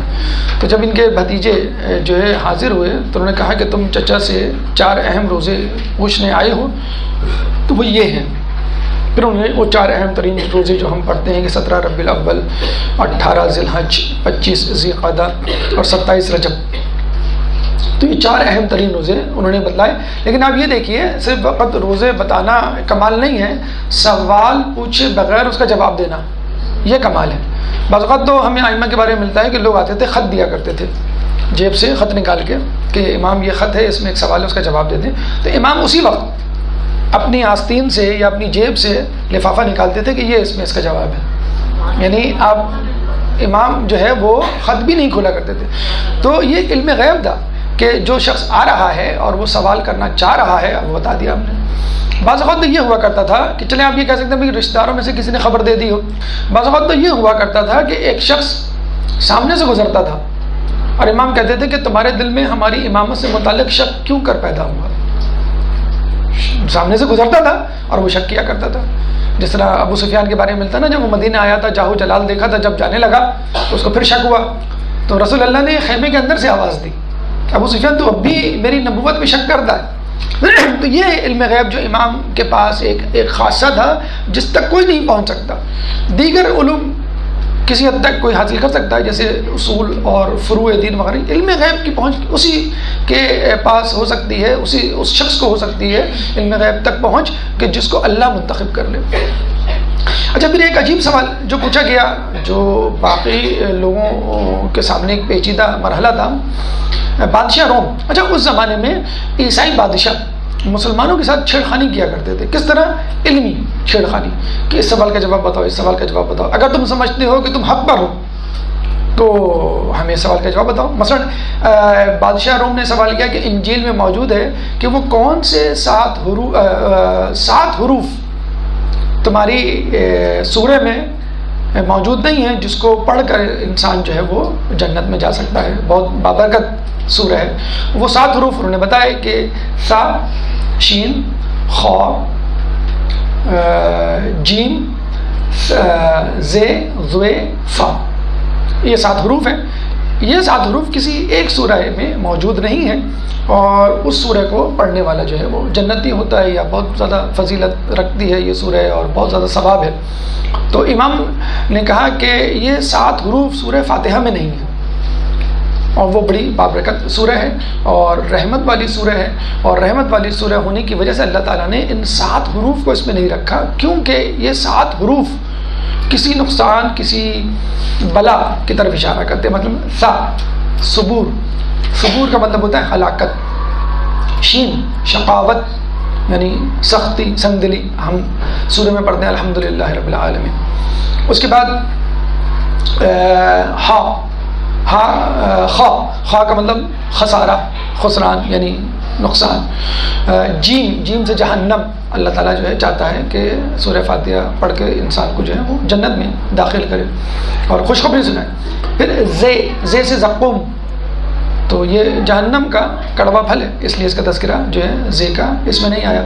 زوے یعنی ظلمت، اندھیرا، ظلم، اس کا بھی تذکرہ اللہ نے کیا. فا فرقت یعنی جدائی. اللہ تعالیٰ اپنے بندے کو اپنے آپ سے جدا نہیں کرنا چاہتا. تو اللہ تعالیٰ نے یہ ممکن ہے کہ یہ حروف ان سورہ میں ہوں جو کہ سورہ فاتحہ کی طرح رحمت سے تعبیر کی جاتی ہیں. مثلا سورہ دہر ہے، سورہ رحمان ہے، لیکن کچھ ایسی باتیں ہوں گی کہ جس کی وجہ سے سورہ فاتحہ کو ان حروف سے بھی جدا رکھا گیا. یہ بات کہتے ہیں کہ یا تو سوال پوچھنے والے کو انجیل کی وساطت سے معلوم تھی یا پھر امام کو معلوم تھی. بہرحال یہ باتیں ہم تک نہیں پہنچی، لیکن یہ حروف ہیں جو سورہ فاتحہ میں نہیں ہیں اور ان حروف سے جو لفظ نکلتے ہیں ان کی وجہ سے اللہ تعالیٰ نے ان کو دور رکھا. کہتے ہیں کہ بادشاہ نے جب اس سوال کا جواب سنا تو وہ مسلمان ہو گیا اور آخر وقت تک اسلام پر قائم رہا. اس کے بعد امام کے پاس کہتے ہیں کہ علم لدنی تھا. امام جو ہے ہر قسم کا علم جانتے تھے، ہر قسم کی زبان جانتے تھے. ایک ترک فوج گزری تو ترکی فوج سے کے سپاہی سے ترکی میں گفتگو شروع کر دی. پھر اپنے صحابی ابو ہاشم سے ایک دفعہ ہندی میں جو ہے وہ گفتگو شروع کر دی. تو ابو ہاشم نے کہا مجھے ہندی نہیں آتی. تو امام نے ایک کنکری لی اور اس کو جو ہے وہ اپنے منہ میں رکھا اور اس کو ابو ہاشم کو دیا. ہم کو دیتے تو فوراً ٹیشو پیپر ڈھونڈتے, ہم اس کو صاف کرتے اور پھر جو ہے کہیں رکھ دیتے. تو ابو ہاشم نے موقع سے فائدہ اٹھایا اور فوراً اس کو منہ میں رکھ لیا تاکہ امام کا لعاب میرے لعاب سے مس کر جائے. بس یہ تعظیم تھی, بس یہ تکریم تھی.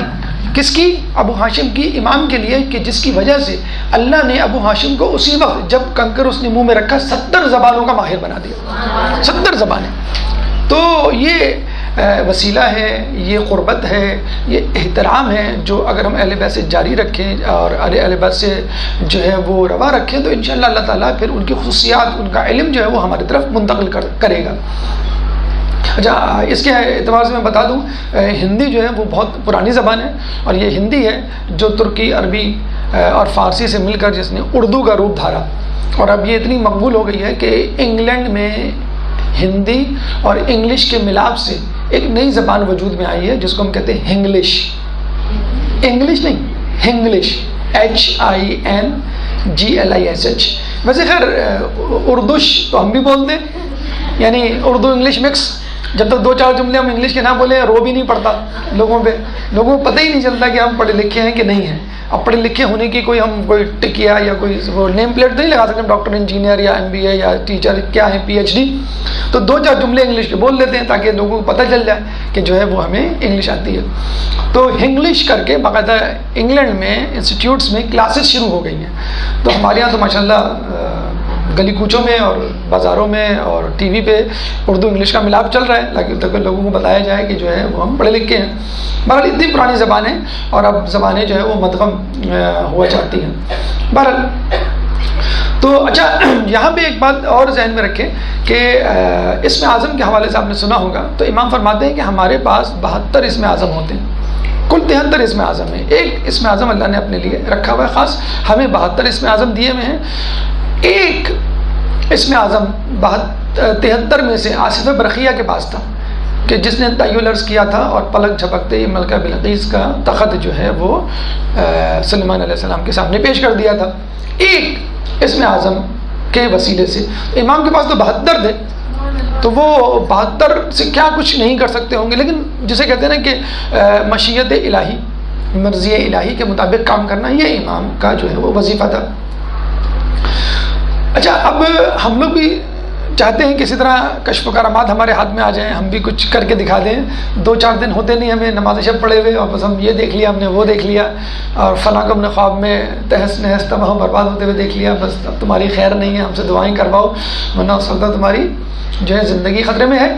تو اگر آپ کو بھی شوق ہے اسماء اعظم کو درک کرنے کا, ویسے تو ڈسکلوز نہیں کیا امام نے غالباً نہ علماء نے, لیکن علماء کا بہت زیادہ خیال ہے کہ لفظ اللہ اسم اعظم ہے, بہت زیادہ غالب امکان ہے. بلکہ روایت ہے کہ اللہ, لفظ اللہ سے اسم اعظم اتنا قریب ہے جتنی آنکھ کی سفیدی سے آنکھ کی سیاہی, اتنی قریب ہے. تو لفظ اللہ جو ہے اس کا بار بار ورد کریں تو انشاءاللہ امکان ہے کہ آپ کے اندر ایک قوت, ایک طاقت پیدا ہو جائے. اس کے بعد رب کے بارے میں کہا جاتا ہے کہ یہ اسم اعظم ہے یا اسم اعظم سے قریب ہے. اور جتنے انبیاء گزرے ہیں ان تمام انبیاء نے جب مغفرت کی دعا مانگی تو ربنا تقبل منا انکا یا ربنا لا تزغ قلوبنا بعد اذ ہدیتنا, حتیٰ کہ شیطان نے بھی جب اللہ تعالیٰ سے مہلت مانگی تھی تو رب لفظ کہہ کے اس کو پکارا تھا. تو اسے کہتے ہیں نا کہ ایک نافرمان بیٹا بھی ماں سے ضد کرے اور ماں کی تعریف کرے تو ماں اس کو وہ چیز دے دیتی ہے, حالانکہ راضی نہیں ہوتی, تو اللہ تعالیٰ وہ چیز دے دیتا ہے. تو اللہ بہت سب سے زیادہ امکان اللہ کا ہے اسم اعظم ہونے میں. اس کے بعد رب کا ہے, اس کے بعد رحمان اور رحیم. اگر آپ بسم اللہ الرحمن الرحیم پڑھ لیں تو 3 اسم اعظم آپ کے ہاتھ آ گئے اور الحمدللہ رب العالمین 4. تو سورہ فاتحہ کا ورد اگر آپ جاری رکھیں, اکثر ہم دیکھتے ہیں نا کسی کو ثواب پہنچانا ہو تو ہم یہ کیوں نہیں کہتے کہ بھئی قرآن پڑھ دیں, فلاں سورہ پڑھ دیں, ایک فاتحہ پڑھ دیے گا میرے مرحوم والد کے لیے. اکثر ہم اس طرح دعا کرواتے ہیں نا لوگوں سے, یا ایک سورہ فاتحہ کا ہدیہ بس میں آپ سے طلب کرتا ہوں. تو قرآن آپ نہیں پڑھ سکتے, ایک سپارہ پڑھنے میں آپ کو آدھا گھنٹہ لگ جاتا ہے, تو قرآن پڑھنے میں جو ہے آپ کو کتنے گھنٹے لگ جائیں, لیکن سورہ فاتحہ بمشکل 2-3 منٹ جو ہے آپ کو لگیں گے بسم اللہ کے ساتھ. تو یہ خود ایک 2 تہائی قرآن کے برابر ہے. تو یہ خود جو ہے وہ ایک طرح کا خلاصہ ہے، ایک طرح کی جو ہے کتاب قرآن کی ہم پلہ کتاب جو ہے وہ قرار دی گئی ہے۔ بہرحال یہ اسم اعظم کے حوالے سے تھا۔ اس کے علاوہ امام کے سامنے ایک دفعہ مسئلہ پیش کیا گیا بادشاہ نے، کہ بلکہ نظر مانی تھی بادشاہ نے کہ اگر میں ٹھیک ہو گیا تو کثیر مال خرچ کروں گا۔ اب بادشاہ ہوتے تو خزانوں کے مالک ہیں، لیکن ہوتے کنجوس ہیں طبیعتاً۔ اب وہ پریشان ہو گیا، کثیر مال کسے کہتے ہیں؟ کسی آدھی سلطنت کو تو نہیں کہتے، ایک شہر ایک ملک کو تو نہیں کہتے، پورے خزانے کو تو نہیں کہتے۔ تو لوگوں سے پوچھا، کسی نے جواب نہیں دیا۔ تو امام کے پاس گئے تو امام نے کہا کہ کثیر کا مطلب ہے 80، تم 80 درہم خیرات کر دو تو یہ تمہاری نظر پوری ہو گئی۔ تو لوگوں نے دلیل مانگی کہ کیا دلیل ہے؟ تو امام نے قرآن سے دلیل دی، سورہ آپ کی لقد نصرکم اللہ فی مواطن کثیرۃ یوم حنین، سورہ مجھے یاد نہیں آ رہا، 25ویں آیت ہے سورہ مومنون غالباً، تو سورہ مائدہ آیت نمبر 25۔ تو امام نے کہا کہ لقد نصرکم اللہ فی مواطن کثیرۃ یوم حنین، کہ بے شک اللہ تعالیٰ نے تمہاری مدد کثیر مواقعوں پر اور یوم حنین کے دن کی، یعنی اللہ تعالیٰ نے یوم حنین جنگ کے موقع پر کی، اور اس کے علاوہ بھی جنگیں تھیں جس میں تمہاری مدد کی۔ تو امام نے بتایا اللہ تعالیٰ نے 80 جنگیں ایسی ہیں جو کفار سے مسلمان لڑے، تو اللہ تعالیٰ نے جو ہے وہ 80 موقعوں پر الہی مدد کے ذریعے مسلمانوں کو وہ جنگ جتوا دی۔ تو کثیر، کثرت کا جو لفظ یہاں کثیر کا لفظ استعمال ہوا ہے وہ 80 پر دلالت کرتا ہے۔ تو اس لیے امام نے کہا کہ میں سمجھتا ہوں کہ تمہیں 80 دینار درہم جو ہیں وہ خرچ کرنی چاہیے، یا اپنی جو ہے وہ نظر پوری کرنے کے لیے دینی چاہیے۔ تو آپ نے دیکھا کہ یہ امام کے جو ہے وہ علمی کمالات تھے، جس سے کبھی تو فائدہ اٹھایا گیا، کبھی نہیں فائدہ اٹھایا گیا۔ لیکن ہم پھر یہی کہیں گے کہ اس طرح امام علی کو آخری زمانے عمر میں جب کسی نے پوچھا کہ آپ کی زندگی کا بہترین یعنی بدترین ریگریٹ کیا ہے، افسوس ہوتا ہے نا زندگی کا، کوئی کہتا ہے میں ڈاکٹر بن جاتا، کوئی کہتا ہے میں انجینئر بن جاتا، کوئی کہتا ہے میں فلاں امیگریشن لے کے فلاں ملک چلا جاتا، کوئی کہتا ہے کاش فلاں سے میری شادی ہو جاتی۔ یہ ریگریٹس آف لائف ہے نا، تعصف۔ امام سے پوچھا گیا آپ کا بدترین ریگریٹ، یعنی جو بڑا افسوس ہوتا ہے جس کام کے نہ ہونے کا، تو کوئی ذاتی کام نہیں گنوایا، کیا کہا کہ جتنا مجھے معلوم تھا اتنا لوگوں نے پوچھا نہیں۔ تو لوگ جو ہے وہ غیر ضروری، غیر مفید اور بے تکے سوالات میں الجھ رہے ہیں۔ اس کے بعد جو 11 امام آئے ان کے ساتھ بھی یہ ہوا۔ مثلا یوں کہ سمجھ لیں کہ کلاس میں اسٹوڈنٹس بیٹھے ہوئے، ایک ٹیچر آتا ہے بہت قابل، جو آپ کو پڑھا لکھا کے بہت قابل بنا سکتا ہے، اپنے جیسا، اپنے علم کو آپ تک منتقل کر سکتا ہے، لیکن آپ اس کو تنگ کر کے کلاس سے باہر نکال دیتے ہیں۔ پھر کیا ہوتا ہے؟ پھر دوسرا ٹیچر بھیجا جاتا ہے، آپ اس کو بھی تنگ کر کے باہر نکال جاتے ہیں، پھر تیسرا، پھر چوتھا، اور صرف 11 ٹیچر بھیجے جاتے ہیں آپ کے۔ پھر کیا ہوتا ہے؟ پرنسپل کیا کرتا ہے غصے میں آ کر، تم لوگوں کو کوئی ٹیچر نہیں ملے گا، خود پڑھو، خود لکھو، خود سمجھو۔ بس اس امت کا بھی یہی حال ہے کہ رسول کے بعد پہلے ایک استاد بھیجا، پھر دوسرا، پھر تیسرا، 11 استاد بھیجے، 11 میں سے کسی کی قدر نہیں کی، کسی سے وہ سوال نہیں پوچھے جو پوچھے جانے چاہیے۔ خود ہمارے چاہنے یعنی امام کے چاہنے والوں نے بھی امام کو اس طرح جسے کہتے ہیں کہ نہیں رکھا جس طرح رکھنا چاہیے، سوائے چند معدود لوگوں کے۔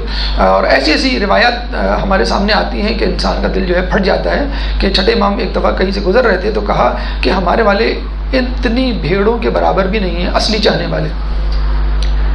جب امام چلے گئے تو کسی نے وہ بھیڑیں گننا شروع کی تو وہ کتنی تھیں؟ 17 بھیڑیں۔ امام نے کہا اتنے بھی نہیں ہیں اصلی حقیقی چاہنے والے۔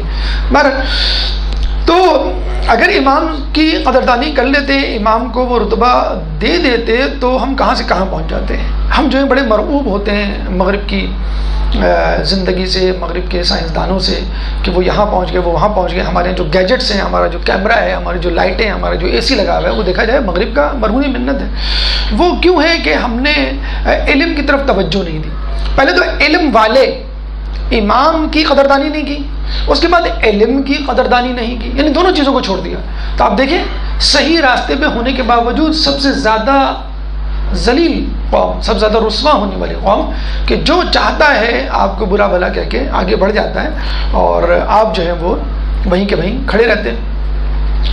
تو اگر امام کی قدردانی کرتے، امام سے وہ علم حاصل کرتے، تو امام جو ہے زمین پر بیٹھ کر مریخ کے حالات بتا دیتے، یعنی جس کا نبی دنیا میں بیٹھ کر اشارے سے چاند کو جو 2 ٹکڑے کر دے، اتنا تصرف اتنی حاکمیت، تو وہ مرے اور کہکشاؤں کے راستے کیوں نہیں؟ مولا کہتے تھے نا کہ میں زمین سے زیادہ آسمان کے راستوں سے واقف ہوں، لیکن ہم نے پوچھا نہیں. ہم تو اپنی بھیڑ بڑکیوں کی فکر میں تھے، ہم تو اپنے سر پہ ہونے والے بالوں کی فکر میں تھے.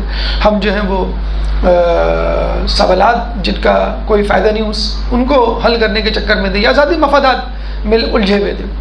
تو ابھی میں پڑھ رہا تھا، آپ نے بھی پڑھا ہوگا، اسٹیفن ہاکنگ ابھی انگلینڈ میں ایک سائنسدان ہے جو گزرا ہے.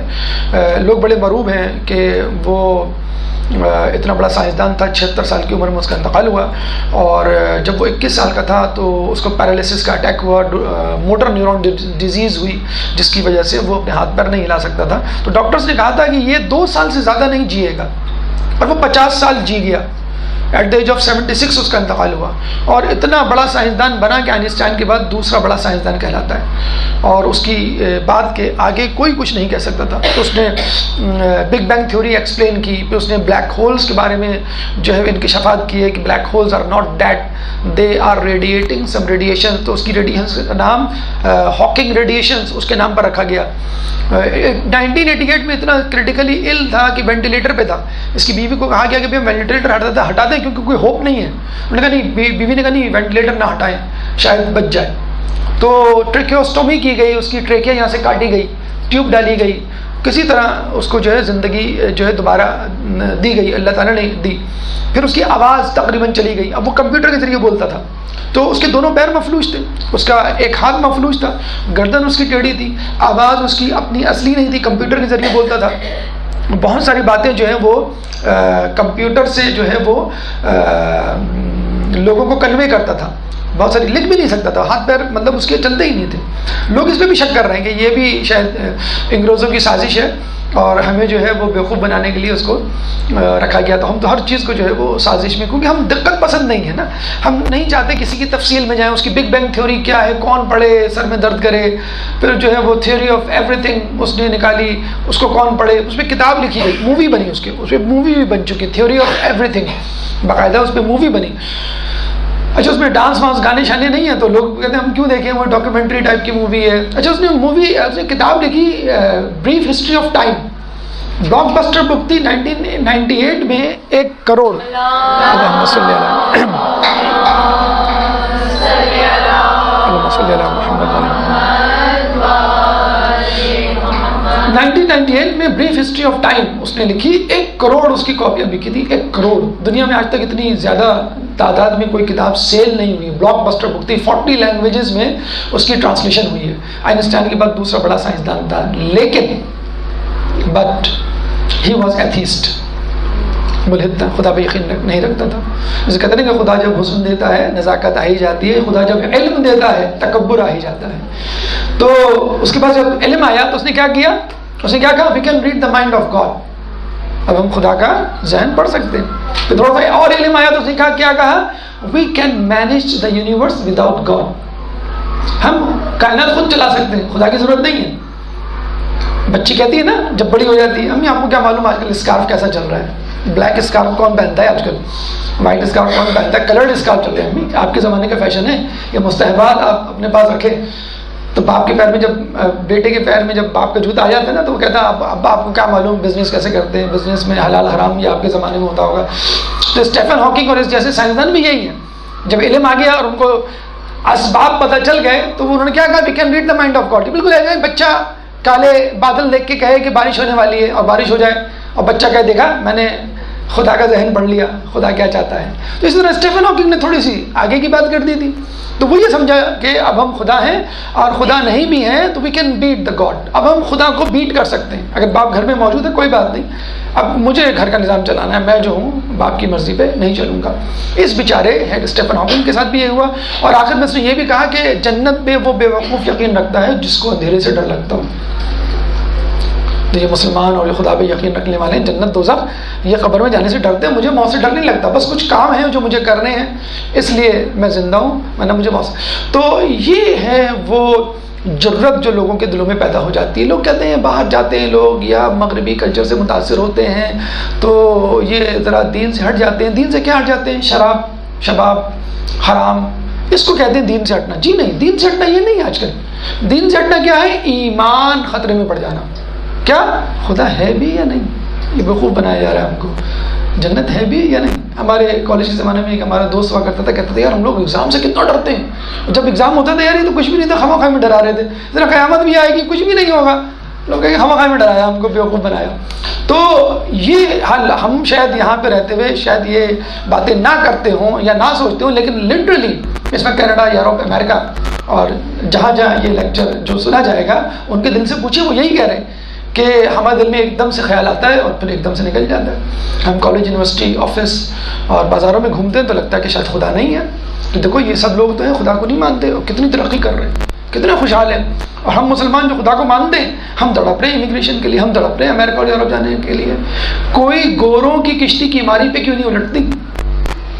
مسلمانوں کی تھرڈ ورلڈ کنٹریز کی کشتی جو ہے وہ اٹلی اور یورپ میں جا کے الٹتی ہے. کیوں؟ یہ امیگریٹ بننے والے تھے, امیگریشن چاہتے تھے, اپنے اپنے ملک سے آئے تھے, پاکستان سے, بنگلہ دیش سے, سری لنکا سے, انڈیا سے. تو لوگ یہی کہتے ہیں کہ اگر ہم لوگ حق پر ہیں تو ان لوگوں کو ہماری امیگریشن لینی چاہیے. اس کا مطلب وہ لوگ حق پر ہیں, باتیں تو ہم کرتے ہیں لیکن امیگریشن.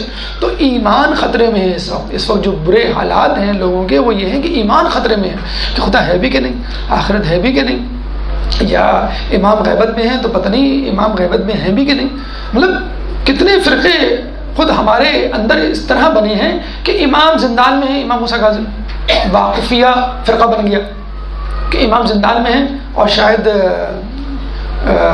غیبت میں چلے گئے وہاں سے, اور جب وہ ظہور کریں گے تو پھر سلسلہ مزید آگے بڑھے گا. تو انہوں نے امام رضا کو 8واں امام نہیں مانا. بہت سے لوگ تھے, اس میں بیشتر وہ لوگ تھے جنہوں نے خمس کے پیسے دبا کے رکھے ہوئے تھے. امام نے ان کو خمس کے پیسے دیے تھے کہ میرا 8واں آئے گا, میرا بیٹا آئے گا, وہ تم سے خمس مانگے گا, دے دینا.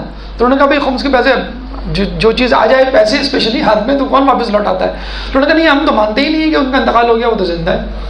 بہرحال تو مسلمانوں میں جو فرقے بنے, معلومات جو منحرف ہوئے اس وقت, جیسے رچرڈ ڈاکن ایک بہت بڑا ایتھیسٹ ہے, اس کی بھی کتاب ہے گاڈز ڈیلوژن, خدا کا دھوکہ. وہ بھی بلاک بسٹر بک تھی اپنے زمانے میں, امیزون میں سب سے زیادہ بکی ہے. شاید امیزون میں یہ گاڈز ڈیلوژن سب سے زیادہ فروخت ہوئی ہے, اس کے بعد یہ بریف ہسٹری آف ٹائم سب سے زیادہ جسے کہتے ہیں فروخت ہوئی ہے. اب یہاں پر آدمی یہ سوچتا ہے اتنے بڑے انٹلیکچوئلز ہیں, اتنے بڑے دانشور ہیں, اتنے بڑے وہ ہیں, تو یہ کیسے منحرف ہو سکتے ہیں اور یہ کیسے غلط کہہ سکتے ہیں. دیکھیں کسی کے علم سے استفادہ کرنا ایک اور بات ہے, لیکن کسی کو رول ماڈل بنانا, کسی کو ہیرو بنانا اور اس کے پیچھے چل پڑنا اور اس کے اعتقاد کو اپنا عقیدہ بنا لینا, وہ ایک اور بات ہے. حکمت مومن کی گمشدہ میراث ہے, اس کو حاصل کرو چاہے منافق کے سینے سے لینی پڑے. مولا علی کا قول ہے. پھر یہ بھی کہا کہ حکمت مچھلی کی طرح ہوتی ہے کہ جس طرح مچھلی پانی میں جب تک نہیں چلی جاتی قرار نہیں پاتی, علم جب تک مومن کے سینے میں نہیں آ جاتا قرار نہیں پاتا. تو ہم یہ نہیں کہہ رہے کہ آپ بگ بینگ تھیوری نہ پڑھیں, یہ اسٹیفن ہاکنگ کو نہ پڑھیں, آپ پڑھیں اور کاسمولوجی یا فزکس کے جو بھی تھیوریز اور وہ پیش کیے اس نظریات اس کو حاصل کریں, لیکن کسی نظریے کو, کسی علم کو حاصل کر کے یہ کہنا کہ بس اب میں ہی عقل کل ہوں, نہ کوئی امام, نہ کوئی نبی, بلکہ نہ کوئی خدا, تو یہ انسان کو منحرف کر دیتا ہے. جہاں تک علم کی بات ہے تو سب سے زیادہ علم تو شیطان کو تھا. منحرفین میں سے سب سے زیادہ علم تو شیطان کو تھا, لیکن وہ اسی زعم میں مبتلا ہو گیا کہ میں زیادہ افضل ہوں آدم سے. تو بس یہ اور اس قسم کے سائنسدان اسی زعم میں مبتلا ہو جاتے ہیں. تو ہم مثال دیں گے شداد کی. ایسا کیوں ہوتا ہے؟ اسرائیل علیہ السلام سے کسی نے پوچھا کہ آپ جو ہے, خدا نے پوچھا کہ تم کو سب زیادہ افسوس کب ہوا روح نکالنے کا؟ اس نے کہا اس وقت جب طوفان آیا, ایک دریا میں کشتی الٹی اور ایک تختے پر ماں اور اس کی گود میں بچہ نومولود, تو نے کہا تھا اس ماں کی روح نکال لے. تو مجھے بڑا افسوس ہو رہا تھا کہ میں کیوں روح نکالوں, اس بچے کا کیا ہوگا. کہ اچھا دوسری مرتبہ کب افسوس ہوا؟ کہ دوسری مرتبہ اس وقت افسوس ہوا جب شداد اپنی جنت دیکھنے جا رہا تھا اور اس کا ایک پاؤں گھوڑے کی عیال میں تھا اور دوسرا پاؤں ہوا میں تھا اور وہ دروازے پر تھا, داخل ہوا ہی چاہتا تھا جنت میں, اپنی جنت کو دیکھنے کے لیے, وہ اپنی جنت کو نہ دیکھ سکا. اس نے لوگوں سے پوچھا خدا تمہیں کیا دیکھا؟ لوگوں نے کہا جنت کیسی ہوتی ہے؟ سونے کے گھر ہوں گے, چاندی کے جو ہے درخت ہوں گے اور دودھ کی نہریں, شہد کی نہریں. اس نے کہا میں بنواتا ہوں. تو اس نے اتنی بڑی جنت بنوائی. تو اسرائیل علیہ السلام کو افسوس ہوا کہ وہ بیچارہ کافر تو تھا, کم از کم دیکھ ہی لیتا. تو اللہ نے کہا یہ وہی بچہ تھا جس کی ماں کی روح تم نے نکالی تھی. یعنی میں نے اس کو عزت دی، میں نے اس کی زندگی بچائی، نہ صرف زندگی بچائی، دولت اور حکومت سے نوازا.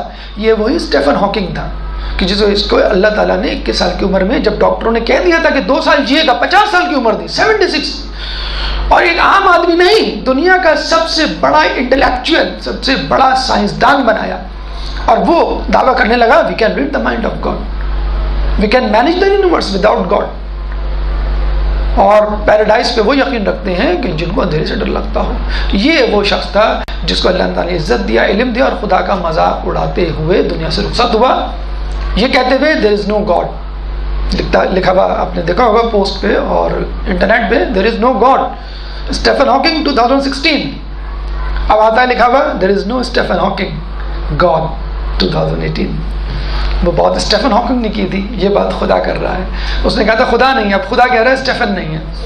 تو کہنے کا مقصد یہ ہے کہ علم ہمارے ائمہ کے پاس بھی تھا، اس سے زیادہ تھا. ہمیں جو کیوریوسٹی بھیجی ہوئی ہے، کتنے سال سے، 4 سال ہو گئے اس کو، جو مریخ پہ، تو وہ 4 سال تک وہاں پہ رہے گی اور وہ اس کی فوٹو کھینچ کے بھیجے گی. اگر مولا کو موقع دے دیتے، مولا آپ بتائیں مریخ پر کیا ہے، پانی ڈھونڈ رہے ہیں نا، پانی مل جائے تو ہم وہاں پہ سکون اختیار کر لیں. مولا آپ بتائیں کہ پانی ہے کہ، مولا بتا دیتے، مولا جانے کا بھی راستہ بتا دیتے. جب مولا خود یہ کہہ رہے ہیں تو کوئی مذاق میں کوئی تمہیدی، کوئی تمثیلی انداز تھوڑی ہے نا کہ میں آسمانوں کے راستوں کو زمین کے راستوں سے زیادہ جانتا ہوں، حقیقی انداز تھا. لیکن ہم نے کبھی استفادہ کرنے کی کوشش ہی نہیں کی. علم بھی چھوڑا، عالم کو بھی چھوڑا، یعنی معرفت بھی چھوڑی اور امام کو بھی چھوڑا. تو ہم جو ہے وہ ذلیل ہو رہے ہیں اور اب جو ہے دنیا کی طرف منہ اٹھا کے دیکھ رہے ہیں. تو اگر آپ کو کسی کے علم سے استفادہ کرنا ہے تو اس کے علم سے استفادہ کیجئے، لیکن یہ نہ سمجھیے کہ وہ عقل کل ہے، یہ نہ سمجھیے کہ جو اس کا وہ ہے جسے کہتے ہیں عقیدہ، وہ صحیح عقیدہ ہے. تو دنیا میں خدا کا انکار کرنے والے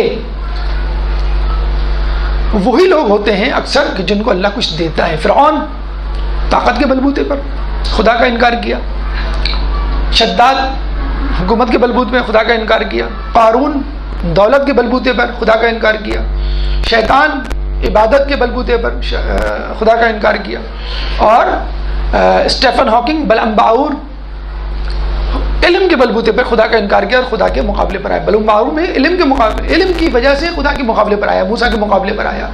تو علم اگر معرفت الہی کے لیے حاصل کی جائے تو آپ کی معرفت میں حاصل کیا جاتا ہے، آپ کے اضافہ کرتا ہے. اور علم اگر اپنی جسے کہتے ہیں کہ قدر و منزلت میں اضافہ کرنے کے لیے کیا جائے تو پھر انسان ایک کمپٹیشن میں آ جاتا ہے جس میں وہ خدا سے بھی نعوذ باللہ آگے بڑھنے کی کوشش کرتا ہے. جب بھی ہم کہتے ہیں العلم نور، اگر کوئی علم آپ کو ہدایت دے رہا ہے تو وہ حقیقی علم ہے، اگر ہدایت نہیں دے رہا تو وہ معلومات ہے، یا علم تو ہے لیکن آپ اس کو بطور معلومات حاصل کر رہے ہیں. ایک اور حدیث کہ آدمی کے پاس جب تھوڑا سا علم ہوتا ہے اس میں تکبر آ جاتا ہے، جب زیادہ علم ہوتا ہے تو تواضع انکساری آ جاتی ہے، اور جب بہت زیادہ علم ہوتا ہے تو کہتا ہے لا ادری، مجھے کچھ نہیں معلوم. تو اسٹیفن ہاکنگ کون سے درجے پہ تھا کہ جس میں تکبر آ گیا؟ تھوڑے سے علم پر اس کا لیول بہت تھوڑا تھا، جس کی وجہ سے جو ہے وہ تکبر میں مبتلا ہوا. اگر اللہ اس کو زندگی دیتا یا وہ خود کوشش کرتا تو اللہ اس کے علم کو بڑھاتا ہے، لیکن وہ چاہتا نہیں تھا، اس نے اسی اسٹیج پہ خدا کا انکار کر دیا، اتنا زیادہ تکبر کا شکار ہوا. تو کہنے کا مقصد یہ ہے کہ علم یہاں بھی موجود ہے، قرآن میں موجود ہے، قرآن کے پڑھنے والوں اور قرآن کے پڑھانے والوں یعنی قرآن و اطرت میں موجود ہے.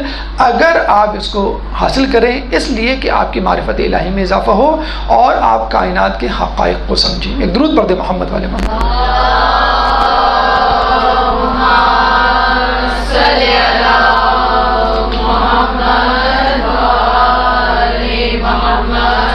دیکھیے دنیا میں 2 قسم کے لوگ ہوتے ہیں، ایک عوام الناس، ایک خواص الناس. ایک عام لوگ، ایک خاص لوگ. عوام الناس معجزات سے متاثر ہوتے ہیں اور خواص الناس علم سے متاثر ہوتے ہیں. رسول اللہ کی زندگی میں بھی ہمیں یہی ملتا ہے کہ رسول اللہ نے علم کا بھی مظاہرہ کیا اور معجزات کا بھی. 4000 سے زائد رسول اللہ کی معجزات ہم کو ملتے ہیں. اسی طرح ائمہ کی زندگی میں بھی جس کسی نے علم کا مطالبہ کیا سوالات پوچھے، امام نے جواب دیا، اور جس کسی نے معجزے کا مطالبہ کیا امام نے معجزے بھی دکھائے. حتیٰ کہ جب امام مہدی آئیں گے تو بھی کچھ لوگ ان سے علم کا مطالبہ کریں گے، کچھ لوگ ان سے معجزات کا مطالبہ کریں گے، اور امام اس کا برا نہیں منائیں گے اگر کوئی معجزے کا مطالبہ کرے گا. تو امام سے جب علم کے حوالے سے کوئی سوال پوچھا امام جواب دیتے، امام سے جب کوئی معجزہ طلب کیا امام معجزہ بھی دکھاتے. کیوں؟ کہ ان کے پاس الہی تائید حاصل تھی. معجزات کے حوالے سے کہتے ہیں. اچھا اب یہ بات دیکھ لیجئے، ان معجزات میں اور ان علوم میں جن کا بھی تذکرہ کیا گیا، آپ کو انبیاء کی جھلک نظر آئی، ائمہ کی جو دیگر ائمہ جو گزرے ہیں اس کی بھی جھلک نظر آئی. اسی طرح امام کے معجزات میں بھی ہمیں انبیاء کی جھلک نظر آتی ہے، امام کے معجزات میں رسول اللہ کی جھلک نظر آتی ہے، اور ہر امام میں سابقہ ائمہ کے معجزات کی جھلک نظر آتی ہے. اب میں چند معجزات کا آپ کے سامنے تذکرہ کرتا ہوں، اس کو کمپیئر کیجئے، تقابل کیجئے گزرے ہوئے انبیاء سے، رسول اللہ سے جس کے یہ جانشین اور وارث تھے، اور دیگر ائمہ جو امام نبی علیہ السلام سے پہلے گزرے. مثلا امام کے پاس ابو ہاشم آئے اور کہنے لگے امام فقر فاقر کا شکار ہوں، کچھ مدد کیجئے. امام نے مٹھی میں ریت لی اور ان کے دامن میں ڈال دی. جب ابو ہاشم نے دیکھا تو وہ مٹی جو ہے وہ سونا بن چکی تھی، مٹی جو ہے وہ سونا بن چکی تھی. اچھا اس قسم کا واقعہ خود رسول اللہ امام علی سے بھی ملتا. جب مقداد آئے اور فقر و فاقے کی شکایت کی تو آپ نے کیا کیا؟ آپ نے ایک پتھر لیا ان کو دیا اور وہ پتھر جو ہے سونا بن گیا. مماثلت، مشابہت کتنی زیادہ ہے. اسی طرح امام کو غیب کا علم ہوتا تھا اور وہ مطمئن کر دیا کرتے تھے. یونس نقاش ایک پڑوسی تھا ان کا، اور نگینے پہ کندہ کاری کیا کرتا، لکھا کرتا تھا. تو رئیس نے کہا کہ بھئی یہ ہیرا ہے اور اس پہ کچھ لکھ دو. کچھ روایتوں میں ہے کہ 2 بیٹوں کے درمیان مسئلہ ہو گیا، 2 کنیزوں کے درمیان. تو جو ہے وہ یونس نقاش جب لے کے گیا تو وہ نگینہ اس کے ہاتھ سے گر کے 2 حصوں میں تقسیم ہو گیا، اور وہ امام کے پاس بھاگے بھاگے آئے، کہنے لگے بادشاہ نے جو ہے مجھے ایک ہیرا دیا تھا، اس پہ کچھ لکھنا تھا نگینہ، اور وہ ٹوٹ گیا، 2 حصوں میں تقسیم ہو گیا. امام نے کہا فکر نہ کرو کچھ نہیں ہوگا. تو بادشاہ وقت نے بلایا، پھر امام کے پاس بھی بھاگتے ہوئے کہنے لگے تم جاؤ، جو وہ کہے خاموشی سے سن کے آ جانا. تو یہ گئے تو بادشاہ نے کہا کہ تم کو میں نے ہیرا دیا تھا. کہنے لگے تمہارا کام ہو گیا؟ کہنے لگے نہیں ابھی ہو رہا ہے، نامکمل ہے کام. تو بادشاہ نے کہا کہ میرے 2 بیٹوں یا 2 کنیزوں کے درمیان جھگڑا ہو گیا ہے، تم ایسا کرو اس نگینے کو 2 حصوں میں تقسیم کر دو اور دونوں میں الگ الگ نام لکھ کے لے آؤ.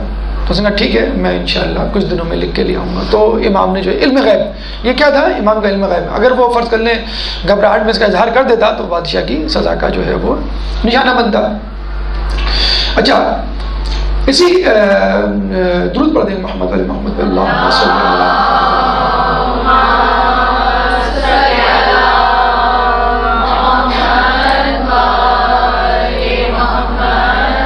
امام کی بظاہر جو حالت تھی اور جو مظالم ان پہ ڈھائے جاتے تھے اور جو قلیل مقدار میں لوگ ان کے ساتھ شامل ہوتے تھے، لوگ یہ سمجھتے تھے بڑے مظلوم ہیں، بے یار و مددگار کوئی ان کے ساتھ نہیں ہے.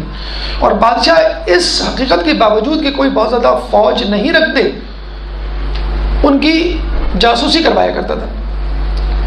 امیر المومنین اور اہل بیت کے ساتھ کیا کیا گیا کہ باغ فتح بھی ان کے پاس نہیں رہنے دیا گیا کہ کہیں اس پہ کام کرنے والوں کی ایک چھوٹی سی فوج نہ تیار کر لے. ان لوگوں کو زمینی فوج کی ضرورت نہیں ہے، الہی فوج ان کے ساتھ ہے. تو ایک دفعہ بادشاہ نے جو ہے ان کو ایک بڑے کھلے میدان میں بلایا اور اپنے 90,000 کی فوج کی مارچ دکھائی کہ امام جو ہے وہ پریشان ہو کے کہیں کہ میں تمہارا جو ہوں وہ کچھ نہیں بگاڑ سکتا اور یہ بہت بڑی فوج ہے، بہت بڑی طاقت ہے. تو امام نے کچھ نہیں کہا اور اس کے چہرے پہ ہاتھ پھیرا اور کہا اب دیکھو. تو پتہ چلا کہ آسمان سے لے کے زمین تک خدائی فوج جو عجیب و غریب حلیے کے تھے، عام انسان تو نہیں تھے، پوری خلا مشرق سے لے کے مغرب تک بھری ہوئی تھی. اب آپ بتائیں 90,000 کی فوج کہاں ہے، لاکھوں کروڑوں کی فوج کہاں. امام نے کہا کہ دیکھو، کہتے ہیں وہ بے ہوش ہو گیا، اس کو پھر ہوش میں لایا گیا. تو امام نے کہا کہ دیکھو ہم کسی کے خلاف جو ہے وہ جارحانہ الزام نہیں رکھتے اور ہماری نظر دنیا پر نہیں ہے. تو یہ امام کو ذلیل اور ان کی اہانت کرنے کے لیے ہر وقت تیار رہتا. ایک دفعہ کہتے ہیں ہندی جادوگر کو بلایا، اس نے کہا امام کا جادو سے کیا مقابلہ، اور امام جو ہے وہ کچھ نہیں کر سکیں گے. تو ہندو جادوگر کو اس نے اشارہ کر دیا کہ تم ان کے ساتھ بیٹھنا اور جتنا ذلیل کر سکتے ہو نعوذ باللہ کرنا. تو انہوں نے جب اپنا ہاتھ روٹی کی طرف بڑھایا تو جادوگر نے اشارہ کیا، روٹی اوپر اڑ گئی. امام خاموش ہو گیا، کچھ نہیں کہا. پھر دوسری طرف بڑھایا، اس نے یہ حرکت کی، روٹی اوپر اڑ گئی، امام کا ہاتھ نہیں پہنچا. پھر تیسری مرتبہ اس نے یہ کیا تو امام نے انگلی کے اشارے سے دیوار پہ لگے ہوئے قالین کی طرف اشارہ کیا، اور اس پہ جو تصویر بنی ہوئی تھی شیر کی وہ اصلی شیر میں تبدیل ہو گئی اور اس جادوگر کو ہڑپ کر گئی. ابھی دیکھیے جو ہے متوکل جو ہے بے ہوش ہو کے گر پڑا. جب ہوش میں آیا تو کہنے لگا کہ وہ جادوگر کا ہے، کہنے لگا وہ تو شیر کھا گیا. کہنے لگا اس کو واپس کر دیں. کہنے لگے کہ کیا موسیٰ کے عصا نے فرعون کے جادوگروں کو اگلا تھا؟ یہ امام نے بتلا دیا کہ لکل فرعون موسیٰ، تو تم فرعون میں موسیٰ ہو. تو ہم انبیاء کے بارے سے تو ہمارے معجزات بھی انبیاء جیسے ہوتے ہیں. اسی طرح ایک عورت آئی متوکل کے پاس اور کہنے لگی کہ میں جو ہوں زینب ہوں، بی بی زینب. انہوں نے کہا کہ بھائی کیسے؟ کہنے لگے بس ہر 50 سال بعد اللہ مجھے جوان کر دیتا ہے. اب اس زمانے میں DNA test, finger print, blood test یہ سب تو ہوتے نہیں تھے. کریں امام بتائیں آپ. تو امام نے کہا اس کو درندے کے سامنے ڈال دو، اگر درندے نے کھا لیا تو یہ زینب نہیں ہے، کیونکہ ہم اہل بیت کو درندے کچھ ضرر نہیں پہنچا سکتے. تو کسی نے کان میں کہہ دیا متوکل کے امام کو خود ڈال دو، اگر شیر کھا گیا تو صحیح ہے، ہمارا جو ہے کام ہو جائے گا. تو انہوں نے کہا کہ اگر آپ خود چلے جائیں گے کوئی بات نہیں. تو وہ پنجرے میں گئے. جیسے ہی پنجرے میں گئے تو شیر آ کے ان کے قدم بوسی کرنے لگا، لوٹنے لگا. تو اللہم صلی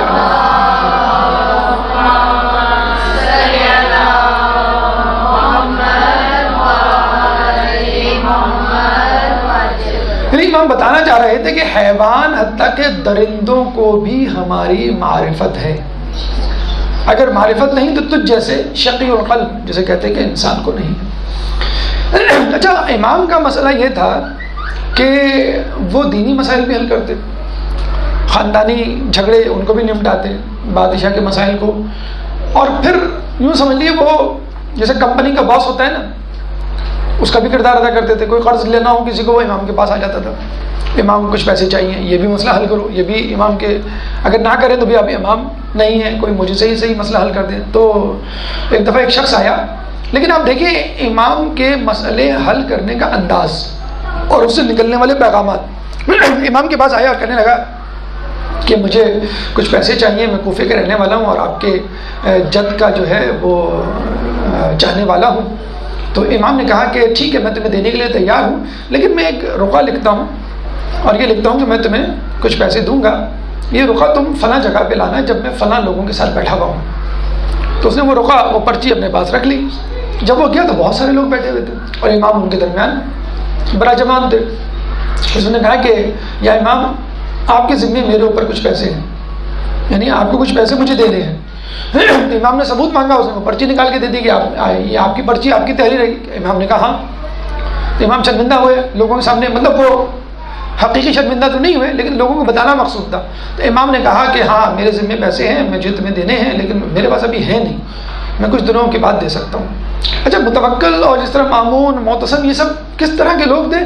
یہ چاہتے تھے کہ دشمنی بھی کریں اور امام پر اکرام احسان بھی کریں، تاکہ امام جو ہے احسان تلے دب جائیں. دوسری طرف ہم لوگوں کو یہ بتا سکیں کہ بھئی امام پر احسان کرنے والے لوگ ان کو قتل کیسے کر سکتے ہیں. تو متوکل کو جب پتہ چلا تو متوکل نے 30,000 درہم اس شخص کو پہنچائے، کیونکہ پبلک ہو گئی تھی بات، لوگوں کو پتہ چل گیا تھا. تو اب آپ یہ دیکھیے کہ امام نے نمبر 1 متوکل کی اس سازش سے فائدہ اٹھایا جو امام کے لیے اس نے بچھایا تھا. ایک آدمی کو بھلا ہو گیا اس کی ظاہری محبت کی وجہ سے جو امام کے سامنے وہ جس کا اظہار کرتا تھا. نمبر 2 امام کے اس معجزے میں حضرت خضر علیہ السلام کی شباہت آتی ہے. ایک دفعہ خضر علیہ السلام سے کسی شخص نے کہا کہ آپ مجھے بزرگ نظر آتے ہیں اور میں نے دیکھا ہے اور سنا ہے کہ آپ لوگوں کو مال تقسیم کر رہے ہیں، مجھے بھی کچھ دیجیے. تو خضر علیہ السلام نے کہا میرے پاس کچھ بھی نہیں بچا، کہ نہیں مجھے آپ کچھ دیجیے. کہ میں ایسا کروں مجھے اس بازار میں بطور غلام بیچ دو. کہ یہ کیا، یہ کیسے ہو سکتا ہے؟ کہ نہیں کوئی بات نہیں، تم پیسے چاہیے، میں نہیں چاہتا کہ تم خالی حج جاؤ. تو بیچ دیا. جب بیچ دیا تو ایک شخص نے 400 درہم کا خرید لیا. جب وہ لے کے گیا تو گھر میں لا کے بٹھا دیا. خضر نے کہا میں آپ کا غلام ہوں، کوئی حکم دیجیے. کہنے لگا میں کیسے حکم دوں، ماشاء اللہ آپ کی ہیبت اتنی ہے، بزرگ ہیں آپ، میرا دل نہیں چاہتا آپ کو حکم دوں. دوسرے دن پھر اس نے کہا، خضر نے علیہ السلام نے کہا کہ مجھے حکم دیجیے. کہا نہیں میں تمہیں حکم نہیں دوں، مجھے پتہ نہیں جی نہیں چاہتا تمہیں حکم دینے کا، تم کچھ ہو، مجھے شک ہے. تو نہیں کچھ تو کہیے. چلے اچھا ٹھیک ہے میں سفر پہ جا رہا ہوں، یہ اینٹیں جو ہے وہ فلاں جگہ پہ رکھ دینا. جب واپس آیا تو انہوں نے اس ترتیب سے رکھی کہ وہ محل نما گھر بن گیا. انہوں نے کہا یہ کیا کیا؟ آپ نے تو کہا تھا کہ اینٹ ایک جگہ پہ رکھ دینا, تو میں نے اس ترتیب سے رکھ دی کہ وہ گھر بن گیا. کہ لیکن سچ بتاؤ تم کون ہو؟ تو پھر خضر علیہ السلام نے بتایا کہ میں خضر علیہ السلام ہوں, اور میں نہیں چاہتا تھا کہ وہ شخص جو ہے خالی ہاتھ میرے در سے واپس جائے. تو امام نے بھی نعوذ باللہ اپنی اہانت ذلت برداشت کی لوگوں کے سامنے کہ میں اس کا مقروض ہوں. گویا مقروض نہیں دے, مجھے پیسے دینے ہیں, میرے پاس پیسے نہیں ہیں, غربت کا شکار ہوں, لیکن اس شخص کا جو ہے وہ کام بنا دیا. اسی طرح ہم یہ سمجھتے ہیں کہ بھئی امام سے پیسے لے لیں, ہمارا کام بن جائے, لیکن امام اس کے ساتھ یہ بدلا دینا چاہتے تھے کہ پیسہ اہم نہیں, پیسے بھی زیادہ اہم چیز ہے. مثلا امام کے پاس ایک شخص آیا اور کہنے لگا کہ میں جو ہوں فقر و فاقے کا شکار ہوں, تو امام نہیں, بلکہ وہ کچھ کہنے سے پہلے امام نے غیب سے پہچان لیا کیا چاہتا تھا. امام نے کہا کہ دیکھو تم جس چیز کے لیے آئے ہو اس سے زیادہ اہم ایمان ہے. بلکہ امام نے گفتگو اس طرح شروع کی کہ تم اللہ تعالیٰ کی کس کس نعمت کا شکر ادا کر سکتے ہو. کہ میں سمجھا نہیں. کہ دیکھو اللہ تعالیٰ نے تمہیں ایمان دیا ہے جس کی وجہ سے تم جہنم کی آگ سے بچ جاؤ گے. کہنے لگا ہاں. اچھا یہ بتاؤ کہ تم اللہ تعالیٰ کی دی گئی عافیت کا تذکرہ شکریہ ادا کر سکتے ہو. اللہ تعالیٰ نے تمہیں عافیت دی ہے جس کی وجہ سے تم حادثات سے, بیماریوں سے, نقصان سے بچے ہوئے ہو. تو وہ پھر شرمندہ ہوا. کہنا اچھا تم قناعت کا شکر ادا کر سکتے ہو جو اللہ تعالیٰ نے تمہیں دیا ہے. قناعت ایک ایسی چیز ہے جو آدمی کو عزت گنوانے سے محفوظ رکھتی ہے. آدمی کسی کے سامنے کچھ مانگے تو عزت چلی جاتی ہے نا. امام یہ بتلانا ان کا مقصود تھا کہ قناعت بہت بڑی دولت ہے, اور قناعت سے زیادہ عافیت اہم ہے, بڑی دولت ہے, اور عافیت سے زیادہ ایمان سب سے بڑی دولت ہے. اور دولت جو پیسہ ہے وہ ان سب کے بعد میں آتا ہے. تو سب سے پہلے انسان کو اپنی ایمان کی فکر ہونی چاہیے, پھر عافیت کہ اللہ تعالیٰ ہاتھ پیر سلامت رکھے, صحت دے, کوئی دشمنانی کسی کے ساتھ نہ ہو, کوئی نقصان نہ پہنچائے, کوئی خوف محسوس نہ ہو. اس کے بعد قناعت دے کہ جو کچھ ہے اس پہ آدمی صبر و شکر کر لے. اس کے بعد پیسے. پھر وہ صاحب ابو ہاشم جانا ہی چاہتے تھے کہ امام نے پھر اپنے پاس سے 100 دینار ان کے ہاتھ میں رکھے. ہم ہوتے تو کہتے ہیں امام کم ٹو دا پوائنٹ, مطلب کی بات کیجیے, جس کے لیے آیا ہوں وہ دے دیجیے, چھوڑیے. دیکھیے یہی طریقہ, یہی سنت رسول نے بی بی سیدہ کے ساتھ رکھا. جب وہ غلام کنیز لینے آئی تو بی بی نے, رسول نے کیا کہا, میں تمہیں اس سے اچھی چیز دیتا ہوں, اور تصویر فاطمہ زہرا دی جو آج تک مومنین کے کام آ رہا ہے. بی بی کے تو بعد میں کام آئے گا, مومنین کے کام آ رہا ہے. کہ ایک مرتبہ پڑھیں آپ 2 رکعت نفل کا ثواب 1000 رکعت کے برابر پڑ جاتا ہے.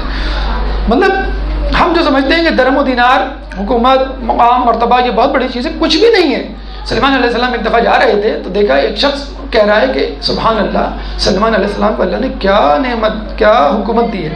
سلمان علیہ السلام نے فوراً اپنا قالین رکوایا, نیچے اترے اور یہ کہا کہ تم نے جو یہ سبحان اللہ کہا ہے نا, یہ میری تمام حکومت سے زیادہ افضل ہے. تو یہ امام نقی علیہ السلام کی سیرت طیبہ سے کچھ نگینے آپ کے سامنے پیش خدمت ہے. علمی کمالات اور کرامات. خواہش تھی کہ آپ کے سامنے ان کے کچھ اقوال حکیمانہ بھی پیش کیے جاتے ہیں. انشاءاللہ کبھی زندگی رہی تو وہ بھی آپ کے سامنے پیش کیے جائیں گے. اللہ تعالیٰ سے دعا ہے کہ ہمیں امام کی سیرت پہ چلنے کی توفیق عطا فرمائے. اللہ تعالیٰ سے دعا ہے کہ ہمیں نیکیاں کرنے کی توفیق عطا فرما.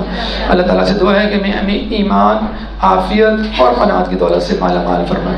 اللہ تعالیٰ سے دعا ہے کہ ہمیں مرتے دم تک اہل بیت کی محبت پر قائم رکھ, امام کے ظہور میں تعجیل فرما, اور ہمیں ان کے انصار و اعوان میں شامل فرما. ربنا تقبل منا انك انت السميع العليم وتب علينا انك انت التواب الرحيم برحمتك يا ارحم الراحمين. اللهم صل على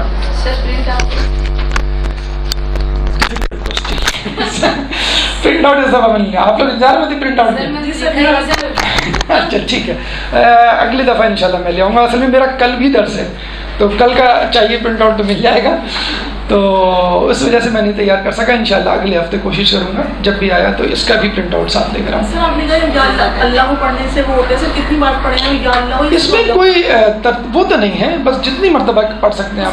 اللہ پڑھیں گے یا اللہ اللہ اللہ جو ہے وہ اس میں اعظم ہے, تو جتنی مرتبہ بھی آپ پڑھیں وہ ایک آپ کے اندر ایک طاقت اور قوت پیدا کرے گا. سر پلیز اس کا پرنٹ آؤٹ لے آئیے گا, کیونکہ جو آپ نے وہ بتایا نا کہ سورہ فاتحہ میں یہ ورڈس نہیں آتے ہیں, اچھا بہت ساری چیزیں ایسی ہیں. اچھا ریٹرن میں ہونا ٹھیک ہے, ٹھیک ہے, انشاءاللہ اگلی مرتبہ. جی بولیں.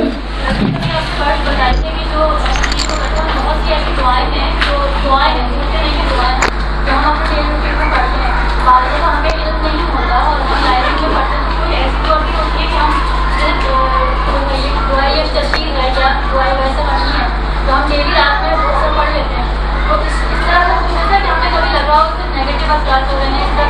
دعاؤں کے دیکھیں دعا کے نگیٹو اثرات تو نہیں ہو سکتے. ہاں یہ ہو سکتا ہے کہ دعا کی وجہ سے جو تھکن آپ کے اوپر ہو تو آدمی میں تھوڑی سی چڑچڑاہٹ ہو جاتی ہے. نمبر 1. نمبر 2, بعض اوقات جس کام کے لیے آپ پڑھ رہے ہیں وہ کام نہیں ہوتا تو اس وجہ سے بھی بدگمانی خدا سے سوء ظن پیدا ہو جاتا ہے. تو یہ 2 چیزیں, کوئی ایسا مسئلہ نہیں ہے. لوگوں کا ماشاء اللہ روٹین ہے, فجر پڑھتے ہیں, سورہ یاسین کا ہے, زیارت عاشورہ کا ہے. دیکھیں مولا کی ایک حدیث یاد رکھیں کہ جب تمہاری طبیعت تھکن کا شکار ہو تو واجبات پر اکتفا کرو. تو نوافل نہ پڑھیں, آپ مستحب دعائیں نہ پڑھیں, دعائیں کمائن نہ پڑھیں, لیکن جب آپ طبیعت آمادہ ہے تو پڑھیں. نہیں جب آپ خوش ہوں اور خوشی خوشی کوئی کام کریں. ماں امی اکثر کہتی ہیں بیٹا تم جا کے ٹی وی دیکھو, تمہیں کوئی ضرورت نہیں کچن میں آنے کی, تمہارا دل نہیں ہے کام میں. یا بچے کو کہتے ہیں کہ تم جو ہے وہ ابھی نہ پڑھو, تم پہلے PSL دیکھ لو, آخری اوور ہے, اس کے بعد پڑھ لینا. تو بہتر یہی ہوتا ہے کہ آپ بند کر دیں, نہ پڑھیں, بجائے اس کی کہ آپ زبردستی جسے کہتے ہیں نا دعا عہد یا کوئی دعا لے کے پڑھ رہے ہیں, کب ختم ہوگی, پیش گر رہے ہیں. بہتر ہے آپ کہ آپ نہ پڑھیں. اس میں اللہ کوئی برا نہیں منائے گا کیونکہ یہ مستحب عمل ہے. ہاں واجب عمل آپ کو کرنا ہے تو اس کو روک دیں 1 آدھ دن 2 دن, پھر آپ کو خود طلب ہوگی. جس طرح ہم کھانا کھاتے ہیں پیٹ بھر جاتا ہے تب روک دیتے ہیں. تو 5ویں امام کہتے ہیں کہ بہترین عمل وہ ہے جو قلیل ہو طویل المدت ہو. کبھی بھی کسی ایسے کام کو نہ اٹھائیں کہ میں روزانہ سورہ بقرہ پڑھوں گی. تو ظاہر سی بات ہے کیسے پڑھیں گے آپ. سورہ یاسین چلیں ٹھیک ہے 5-10 منٹ کی آپ پڑھ لیں, ہمیشہ چھوٹا کام ہو. کبھی یہ نہ کہیں کہ عموماً ہم اس لیے پڑھ رہے ہوتے ہیں نعوذ باللہ بعض اوقات یہ ذہن میں آ جاتا ہے کہ ہم لوگوں کو بتائیں, یا اپنے اندر بھی ایک آدمی تکبر غرور کر رہا ہوتا ہے کہ میں یہ پڑھ رہا ہوں, روزانہ پڑھ رہا ہوں, لوگوں کو بتائے بغیر. یہ بھی ایک تکبر, اس کو ہم کہتے ہیں عجب کہتے ہیں, اپنی عبادت پہ گھمنڈ, لوگوں کے سامنے نہیں خود اپنے طور پہ. تو نہ کریں, کوئی ایسا مذائقہ نہیں ہے. اگر آپ کو تھکن ایسا چڑچڑاہٹ ہو رہی ہے یا غلط قسم کے خیالات آ رہے ہیں کہ اللہ نے ابھی تک میری نہیں سنی, گیپ دے کے دوبارہ اس کو شروع کر دیں. ایک درود پڑھ دیں محمد پر. اللہ جل اللہ جل یا مولا اللہ جل اللہ جل اللہ جل اللہ جل ماسٹر اللہ جل اللہ جل اللہ جل یا صاحب السماء اللہ جل اللہ جل